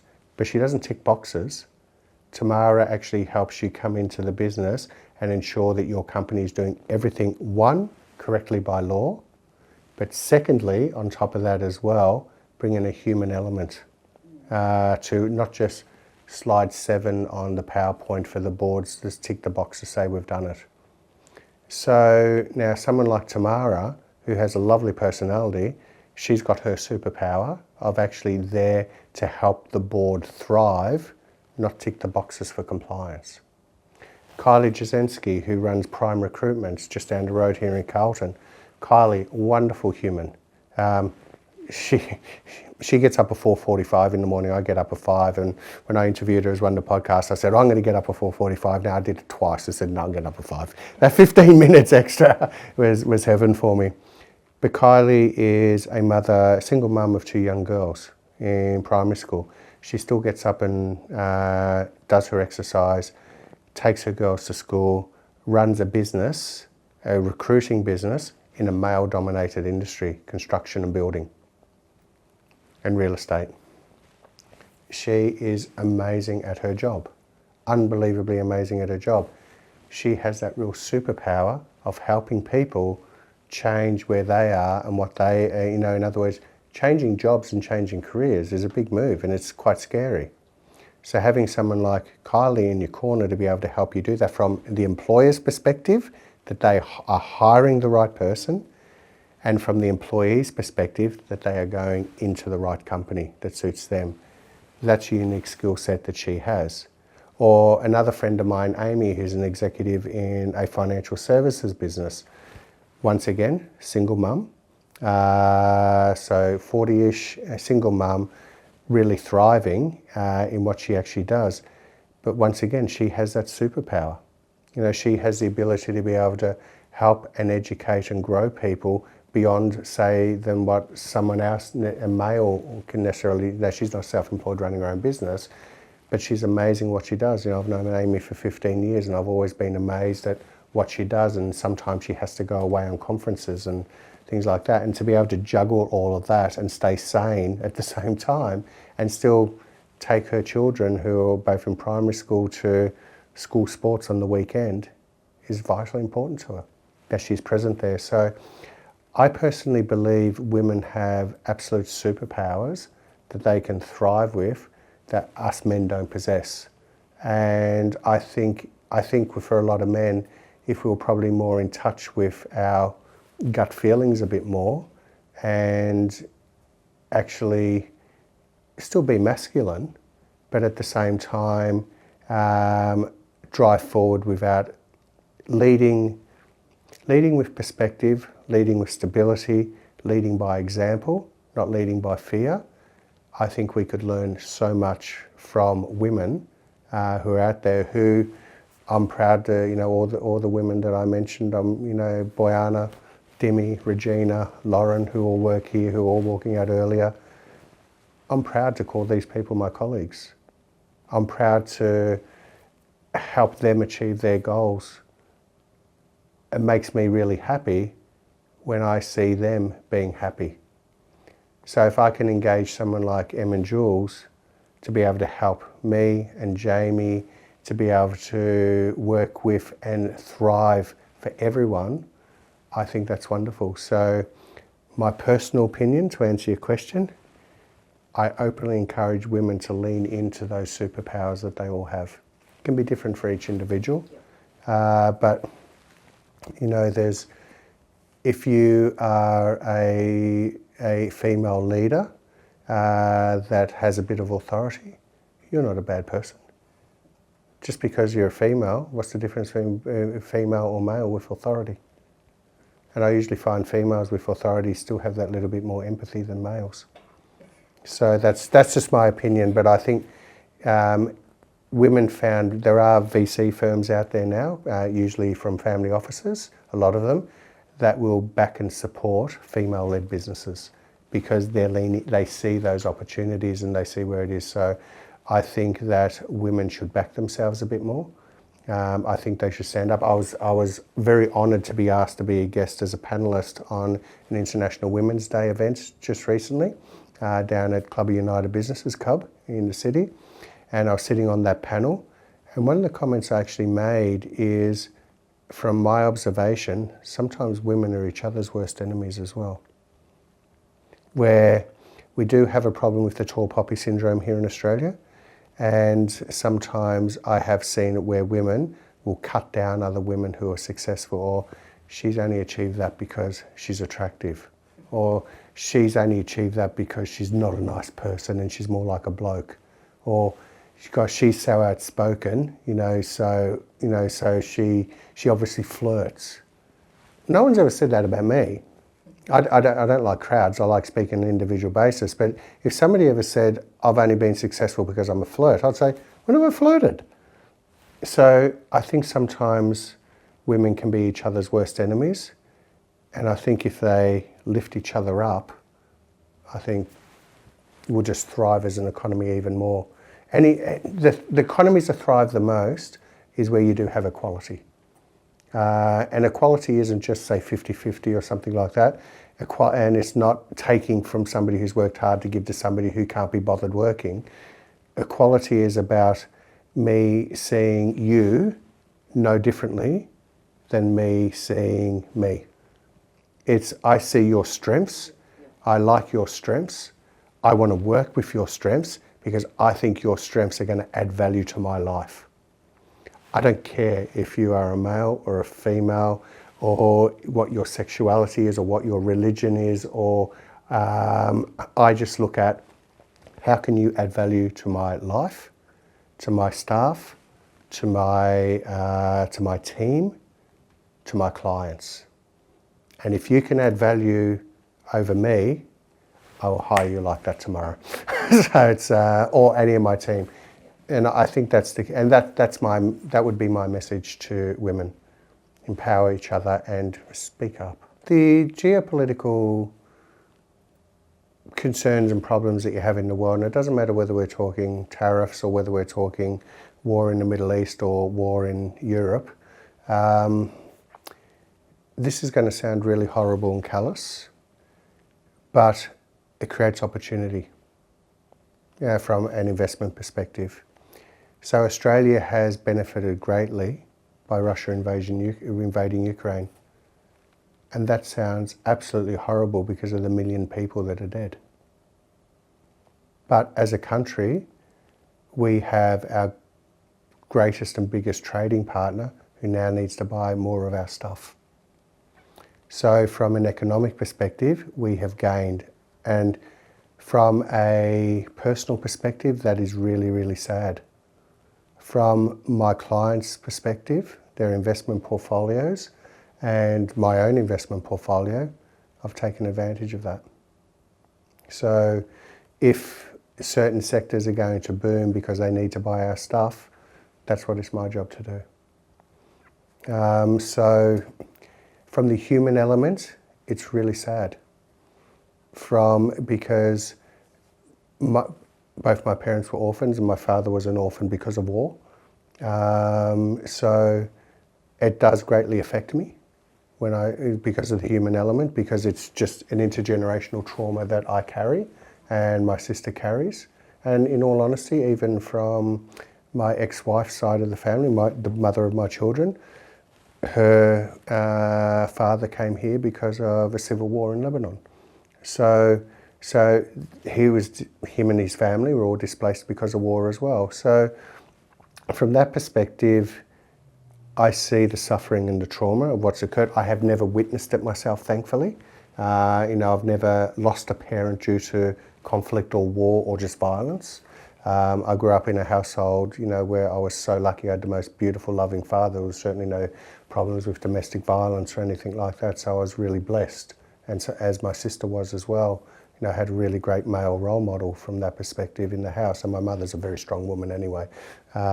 So from that perspective, geopolitical problems cause absolute suffering in the world, but it can also create opportunities when it comes to investments.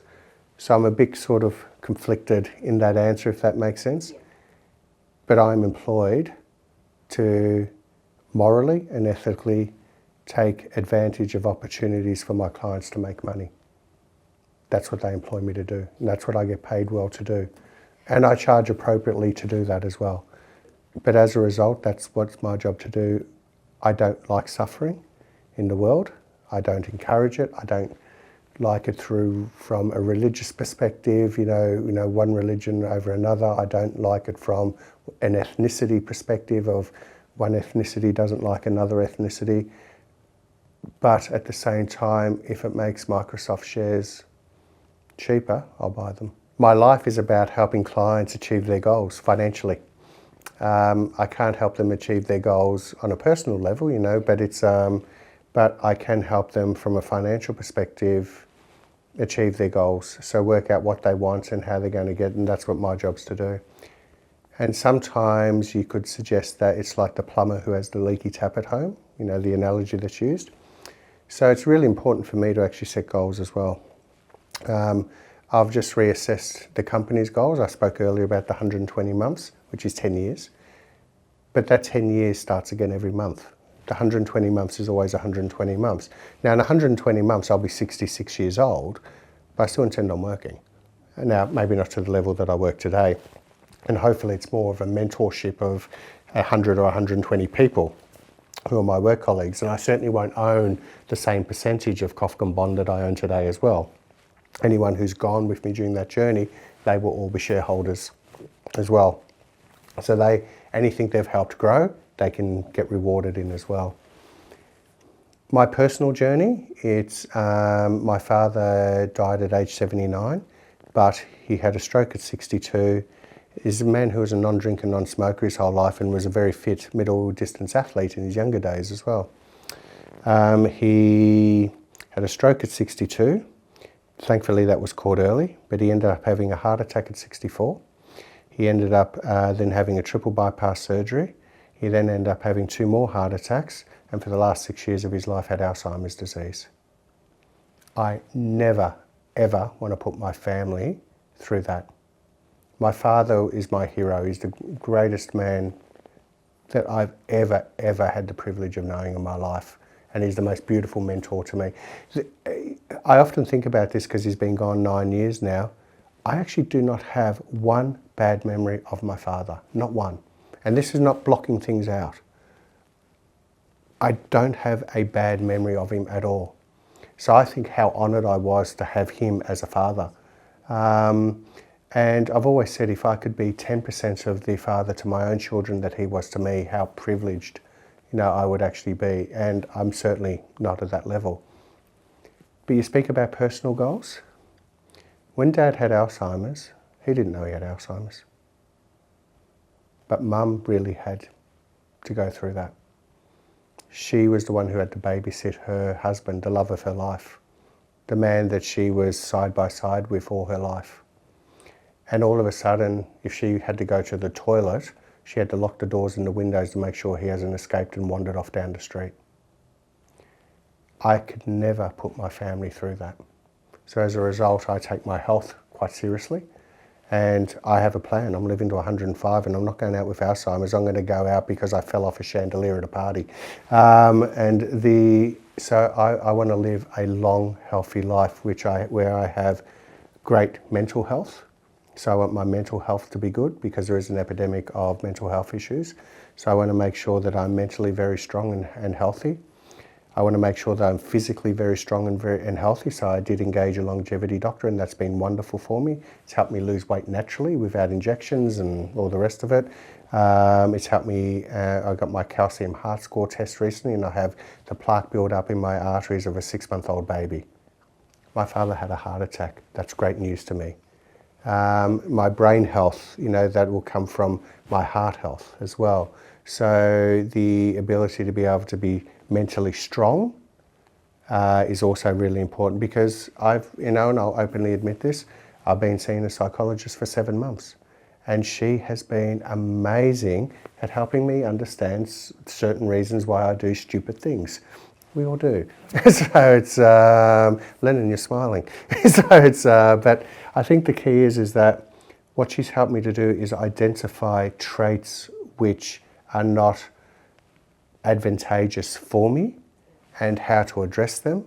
So, and one of the things is if something happens, speak up then at that moment, because if you sleep on it and then you wake up at 2 a.m. thinking about it and then it happens again and it happens again and it happens again, resentment starts to build up. And if resentment starts to build up, then the exchange can be horrible.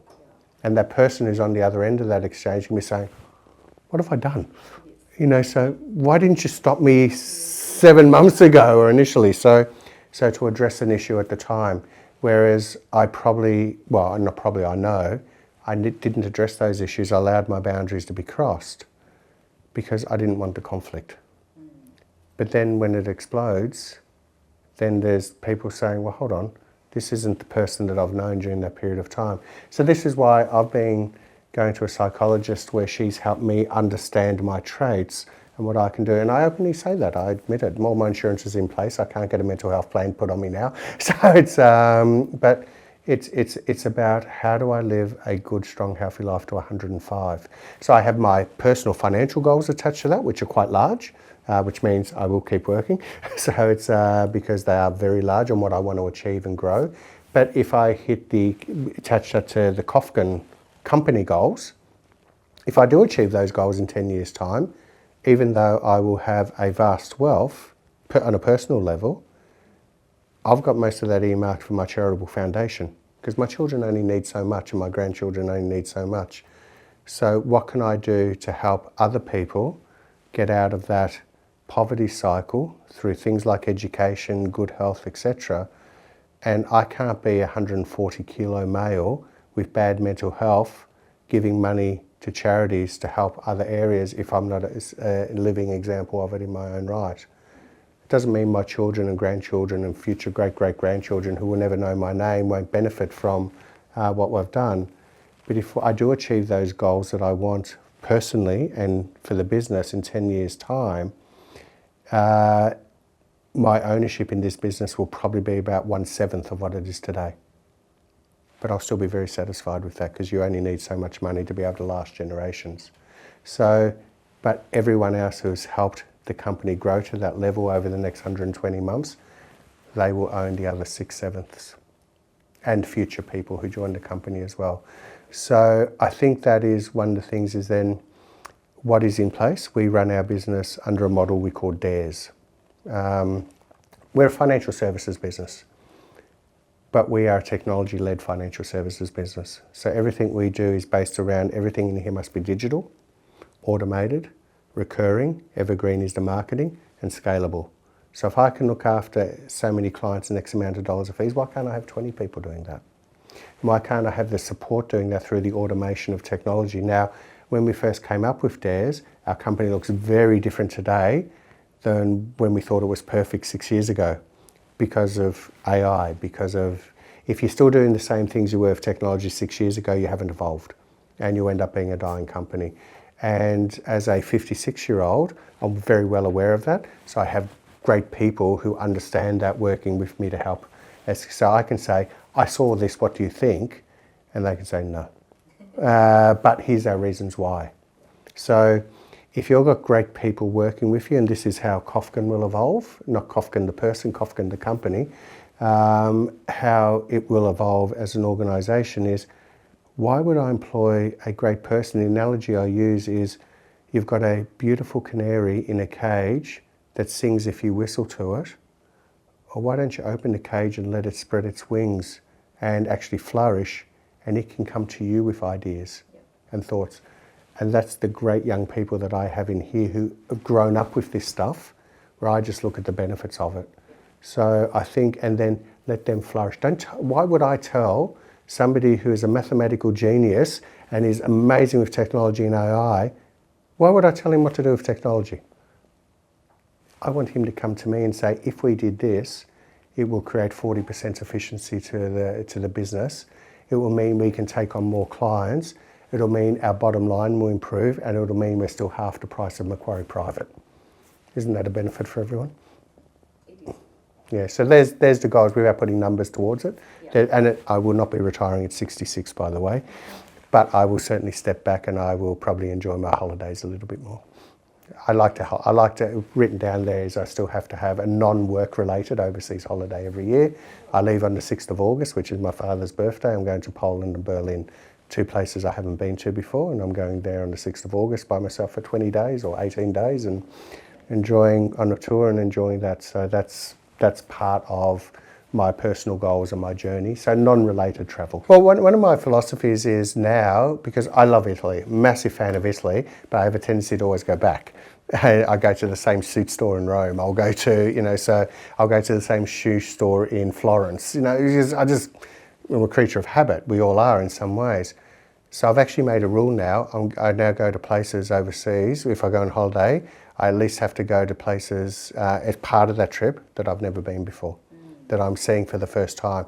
I've family history in Poland, so I'm actually going there. I'll be the first family member from the Australian part of the family, because it's only us, that has actually ever been there.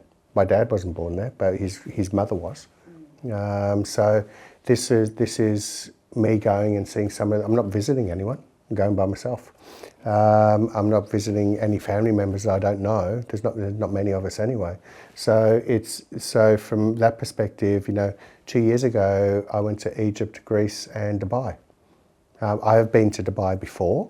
It was work related though. So I love history. So I went to Egypt for the obvious. Just the history is just amazing. And I went to Greece. Obviously, the history of Athens is amazing. And they did 3 of the islands and cruised around the islands on a yacht. How wonderful. I've never done that before. It was wonderful. It was great experiences, meeting new people on a tour ranging from 35 to 75, who I'm still in contact with today.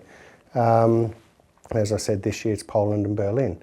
If I was in Berlin as an 18-year-old, I'd probably go into the Duft discos. Now I'm actually going to see the museums. Different perspective, different visions.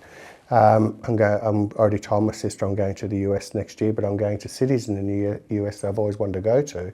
I go to the US a lot for work, but this time cities I'm going to, and I'm just going to drive around. I want to go to Austin. I will visit my sister in North Carolina because she'll kill me if I don't this time. I do want to go to Charlottesville. I do want to go to Miami, and I do want to go up to Massachusetts, back to Boston, which I haven't been there for 30 years, and actually go to New England and just drive around and eat crab rolls. So I want to see that in the autumn. I want to see, so these are what I'm looking at now. Is my goals from a personal level is about experiences. It's about seeing new things, and when you're doing this, you get to see it, you get to record it, and you get to live it over and over again, which is something I never used to do when I travelled as a kid, because it was just a still photo, so very different. First of all, never give up on your dream, but don't be afraid to pivot to be able to achieve your dream. Consistency and discipline. If you think you are going to create something and you're going to be a billionaire on paper overnight, it happens to virtually no one. It does happen to people, but it happens to, so if you say, I'm going to do this and tomorrow I'll be a billionaire, there's the famous, I'm pretty sure it's Bill Gates, but there's the famous, positive it's Bill Gates. He said people will overestimate what they can achieve in a year and underestimate what they can achieve in 5. In a world of instant gratification, be patient. In a world where everyone's angry about everything because your algorithms feed you stuff that make you angry, stop watching it. It affected me a period there 2 years ago. Stop watching it, stop getting involved.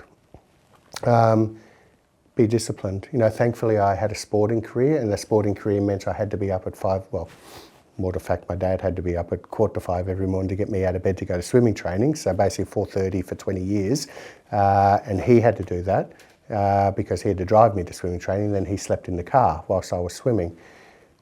But that discipline, I'm not a morning person. The great thing about swimming in the mornings is no one can talk to me. I've got earplugs in and I've got my head under the water. So I'm not saying I'm a morning person and want to chat to everyone, but it's more the fact of that discipline has carried over into my business life. I haven't always been there. You fail at times as well, but and I failed at many, many things. Don't be scared of failure. Don't be scared of trying something because you think you can fail, because the person who has attempted 10 things and failed at 9 is at a better position than the person who has attempted nothing and failed at nothing. So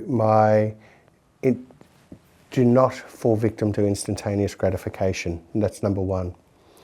If you want to be a great businessman or great at sport, the Olympic gold medalists are not out partying on a Saturday night. They're in bed early because they're training Sunday morning. It doesn't matter how naturally talented you are.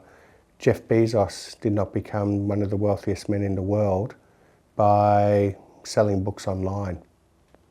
So consistency, discipline, showing up, pivoting, if you need to pivot.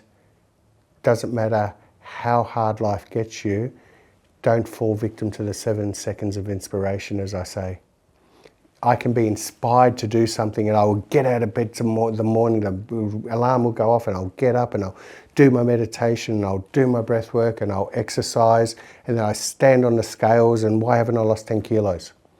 Why am I still grumpy? This doesn't work, I'm not doing it anymore. The compound effect, every single time you do something and you improve by 1%, you're better than the day before. And in 5 years' time, you might feel like you've never improved on anything, but I guarantee you're far better off than where you were 5 years earlier. You're fitter, healthier, seen more countries, travelled to more places, made more friends, have better relationships. And it's like, for example, if I look at a donut, I put on weight. So it's, but I can say, I exercised hard this morning. I can have a sneaky donut on the way home. But that can put on 1 gram of weight. And then that sneaky donut can become a sneaky donut every day. And then in the space of a year, I've put on 3 kilos. So be disciplined. Say no to the donut.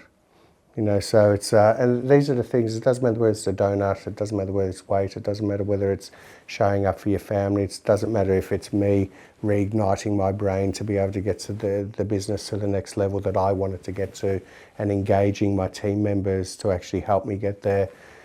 I think the key is just being consistent and being disciplined.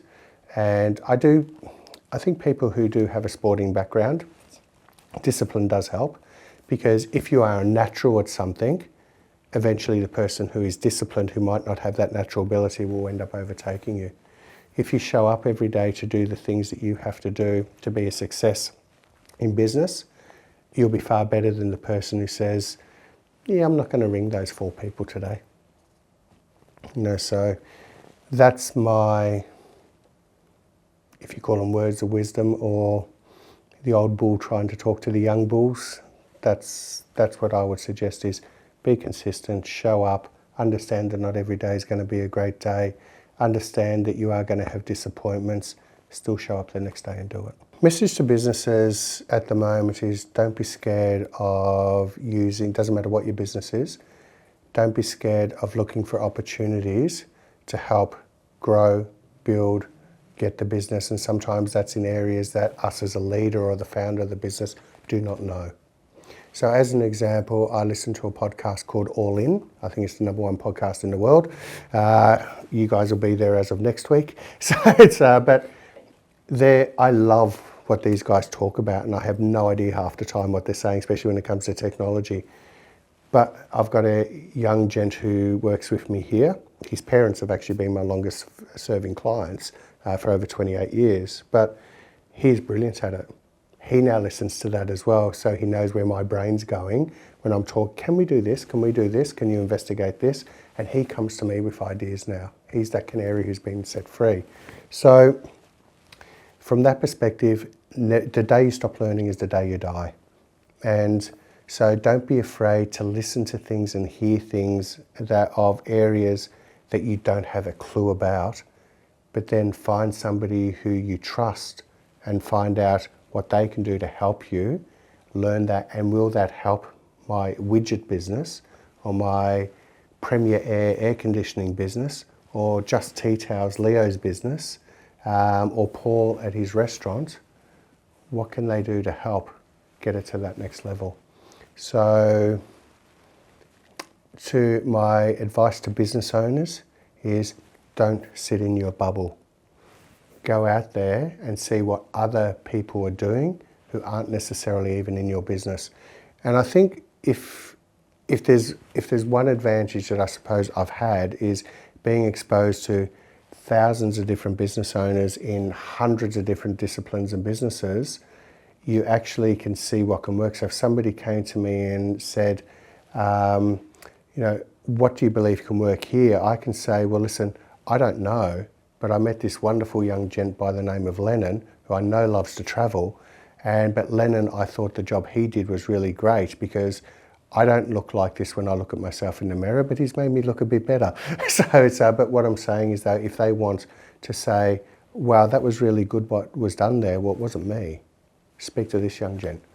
He's the one who done it, he's the one who built it up. So that's my advice, I think, from that perspective, is when I've had 33 years of meeting amazing, amazing people, and anything I know, I've learned from people far more brilliant than I. And I wish I had their brilliance, but to have 10% of what that is has made me 100% better than where I was. And a friend of mine, Grant Hackett, greatest swimmer, one of the greatest swimmers ever in the history of the world. Privileged to call him a friend. People know him as a swimmer. I know Grant, yes, he's one of the greatest swimmers to ever have lived, but I know Grant as the amazing CEO of Generation Life. I see his business acumen and everything. I learn from Grant. Yeah, I could never swim with Grant, but I learned from him, from his business acumen and what he has brought into business. And I think that has just been amazing. So these are the things. He is a person who has that skill set that, once again, he's helped me get from here to here by sharing those skills with me. So these are the things where I'm talking to businesses. Don't ever think you stop learning. If you're bringing the next generation through, and say they're your children as an example, listen to them. Don't tell them what to do. Ask them what they would do differently to help take this to the next level. That's my advice to businesses. Something that I am learning to do more myself, by the way. So it's, but yes, that's what I would suggest to do. And also go out there as well is, for example, I don't like the word networking, and I certainly don't like being in a group and handing out business cards. It's just totally against what I would do. But I am part of a group called Cub, and they are so wonderful because I'm exposed to so many different industries and business owners, and it's nice for me to be able to share some of my knowledge, but I'm also now clients of many of them as well because I've loved what they've done as well. So don't be afraid to put yourself in an uncomfortable position of meeting people outside of your knowledge sector or people that you know where you can actually work with, because you like them, you trust them, and you know their part. You actually get to know them as people. That's when you know you can bring them into your business. So don't, as a business owner, don't be scared to step outside your comfort zone. How to reduce tax legally taxation is pretty black and white. There's no shades of grey. Shades of grey means the ATO can investigate you, and if they don't like what you've done, you have to prove them wrong, and that can cost hundreds of thousands of dollars. I think there's two scenarios here. I know a lot about trust structures and tax. I think I know a hell of a lot about it, and one of the reasons being is because I legally only want to pay the most amount of tax that I legally have to. So if I can use structures in place to be able to minimise that tax legally, and the tax office leaves me alone because everything I've done is perfectly legal, well then from that perspective I'll implement that for myself, and we can share that knowledge with our clients to help them invest. So as an example, I was having a conversation with a colleague today, and she was talking about a dinner she was at last night where one of the women at the dinner said they had to pay $1.5 million in tax last year.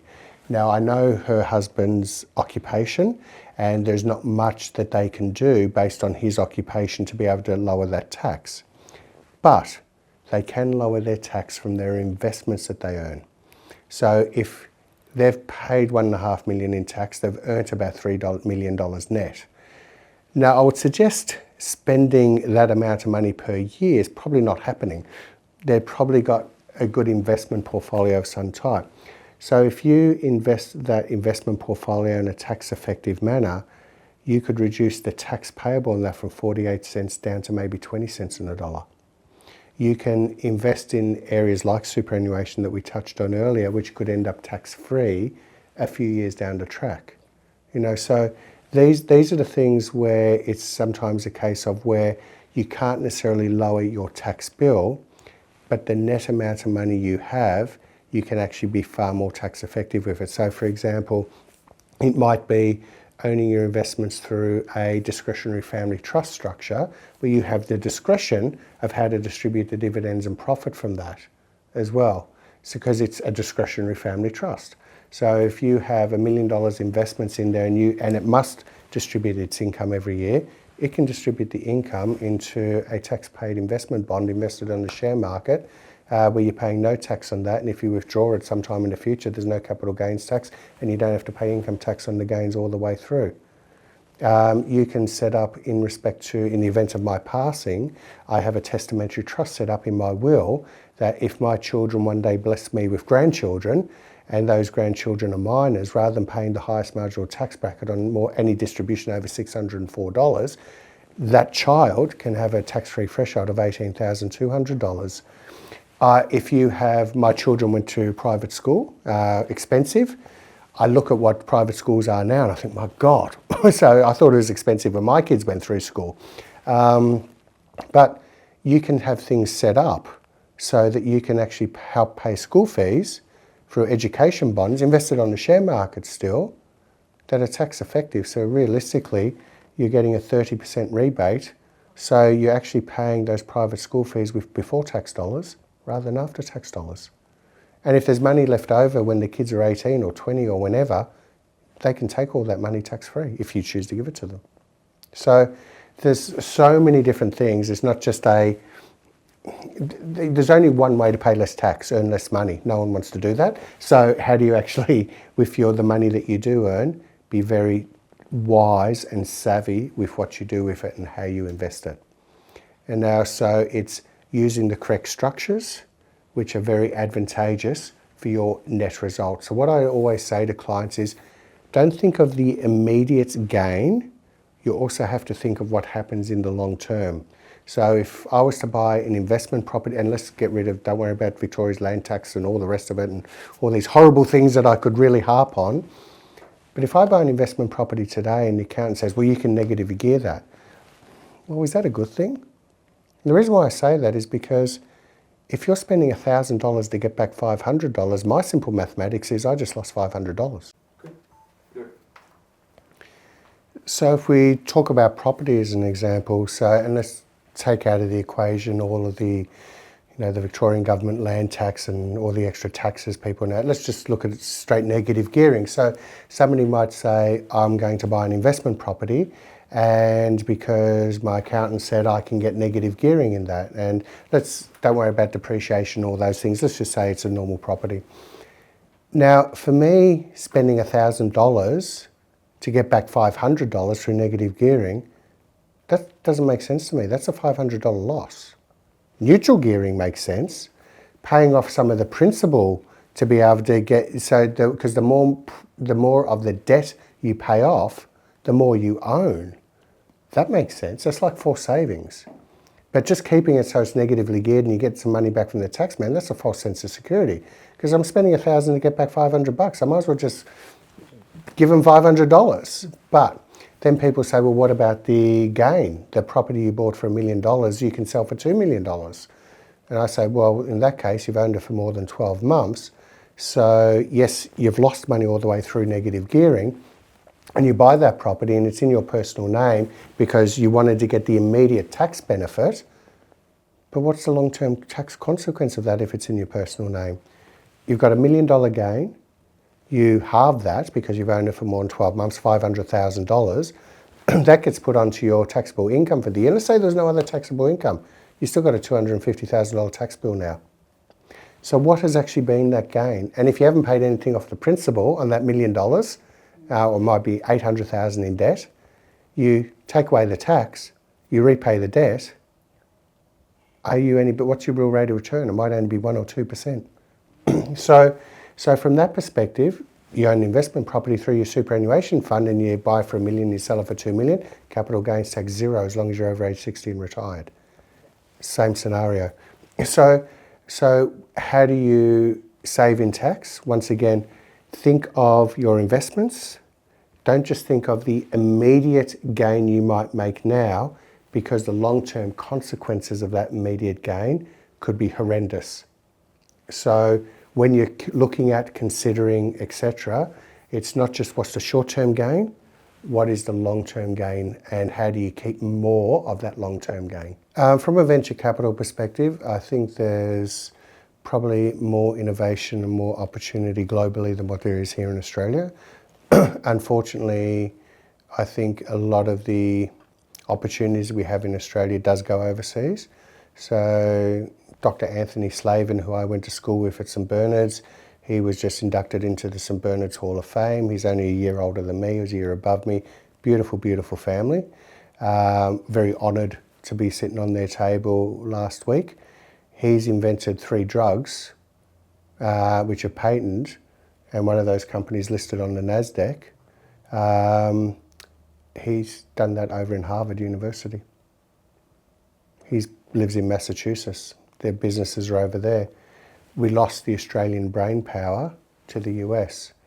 Would he been able to do that and manufacture and have the ability to be able to do that if he was here in Australia? So if you are an investor, I unfortunately think there's a lot of opportunity really does go offshore if you're talking venture capital. Venture capital is very, very risky. You should only ever have a small percentage of your portfolio exposed to venture capital. It is very risky, and you want to be intimate in knowing why. And this is where a lot of people sometimes go wrong, where they might have built up a business in manufacturing and sold that business for $30 million and then say, well, I'm going to go and invest in this startup because it sounds good. Their expertise with manufacturing, not in technology. Now, areas that I think personally that'll boom, well, there's a whole lot of sectors, but they're all based around technology, every single one of them. Once again, if you go back to that All In podcast, they're all venture capitalists. all multi-billionaires at the same time as well.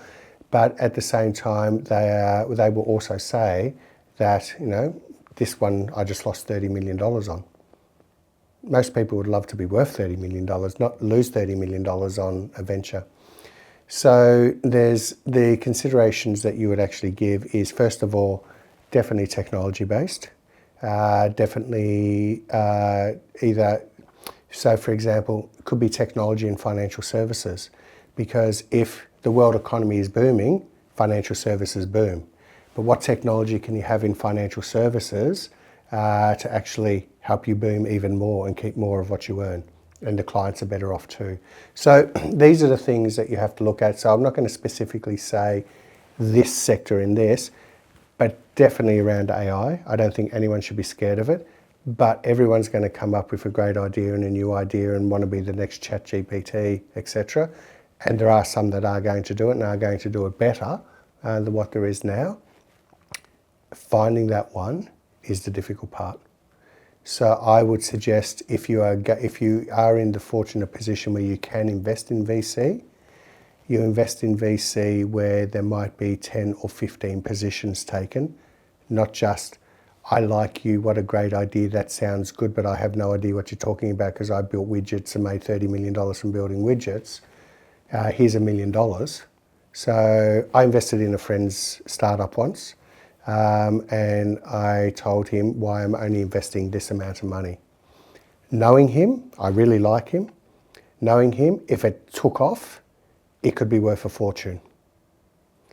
But it could also be worth nothing. So I invested enough in his business where if it failed, it wasn't going to cost a friendship. If it succeeded, it could help my retirement. So that was my philosophy. So even though I could have certainly written out a check far greater than what I did, my philosophy was I didn't necessarily know his business, but it sounded good. And as a result, I invested enough not to lose a friendship if it failed. So this is where emotion can get in the way of things too, but also understand what you do know and what you don't know. So as that example, if you do have $1 million to put in venture capital, go to a player like a Blackbird Ventures or something like that, where they have got a good track record and they can diversify, or the Bassett's, or families like that where they have a really good track record. Tarala Capital, these are ones that have good backing, good money, good track records, where you can actually use their expertise and give them the money, and 6 out of their 10 investments, 3 might fail miserably and be worth nothing. 3 could end up breaking even, and 3 of them could end up being 10 times, and 1 of them could be a unicorn. But that's what's going to happen. Do I have that expertise to do that myself? No. I love technology. I have no idea how it works. I just love the results that it gives me. So that would be when it comes to venture capital, that would be my thought process behind it. As I said, my expertise is only based on what I read and what I see. But I will say this, if you gave me a superpower, and that superpower I could invent something just for me, and what would that superpower be? I remember asking my sons this once, the question came around, and I think my youngest son wanted to be able to fly. Well, okay, you can do that. It's just called paying for a ticket, getting on a plane and going to South America. Okay, you're not flapping the wings yourself, but you can do that already. Can't remember what my oldest son said. But for me, it would actually been either 2 things. Unlimited brain capacity, like that movie Limitless, but then that would probably drive me crazy because I'd never sleep and I don't mind sleeping. But I would love to be able to travel back 3 months. So that's all. If I could travel back 3 months with the benefit of hindsight, because once upon a time 3 months ago, somebody invented Facebook. Once upon a time 3 months ago, somebody invented Google. Once upon a time 3 months ago, somebody came up with a great idea to put Velcro on nappies. So it's just, these are just really simple things. So If I could just have a time machine where I could travel back just 3 months, not go back to see the Middle Ages or to see the Middle East in the time of Christ or something like that. I'm just talking about going back 3 months. In my 56 years, if I could always look back 3 months to see what was happening, so when I say I don't have enough knowledge, and the reason why I say this is this: if I could travel back 3 months, I would have been able to predict the GFC and have a few less body scars as a result. This is what I'm saying. So everyone is a genius with the benefit of hindsight. And this is, now I know what FOMO means, that fear of missing out, is that people say, look at what's just happened let's get on the bandwagon now. And sometimes it's too late. So it's, I have to get on Tesla shares now, or I have to get on Afterpay shares now, or I have to buy Ethereum now, or I have to buy Bitcoin now, or whatever other coins are out there. What I'm saying is, with the benefit of hindsight, we're all geniuses. The key is, what do you know? What looks good? What you think can be an opportunity? And how much you're willing to bet that's not going to send you destitute if you lost it all. Because any good gambler will tell you about the $1,000 they won, but not the $4,000 they lost to make that $1,000. If Powerball's probably already been drawn, I haven't got a phone call, my phone's on silent, but let's say I did win that $100 million. I have a 1 in 88 million chance of winning that $100 million. And if you're both bought tickets, you have the exact same chance that I do of winning that ticket. You have to buy the ticket to have that one chance, but if you buy 100 tickets, that 1 in 88 million chance doesn't divide by 100. You just got 100 1 in 88 million chances to actually win it. Now, if the benefit of hindsight, if I don't win $1, well, that was a waste of $50 or whatever it is. So that's the benefit of hindsight. Or if I spend $50 on tickets and I say, I won $25 on Powerball. No, I didn't. I lost $25 on Powerball. So I think what I'm saying is that don't ever put something, when you're investing, invest wisely and don't invest to lose money. Don't take a bet. If you want to have a bet, go back number 5 at race 6 at Flemington. Don't even know if there's races at Flemington. But what I'm saying is, or go down to the casino. It's if you have patience and stability and you think, I like this makes sense, I'm going to invest in it, and not panic because when the market drops or when Bitcoin drops or when housing prices drop, because you only lose money if you sell. So invest, don't lose money. That's my philosophy.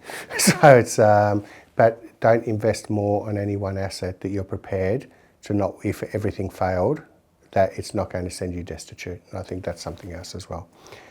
So my answer is, give me a time machine to go backwards 3 months, and that's all I need.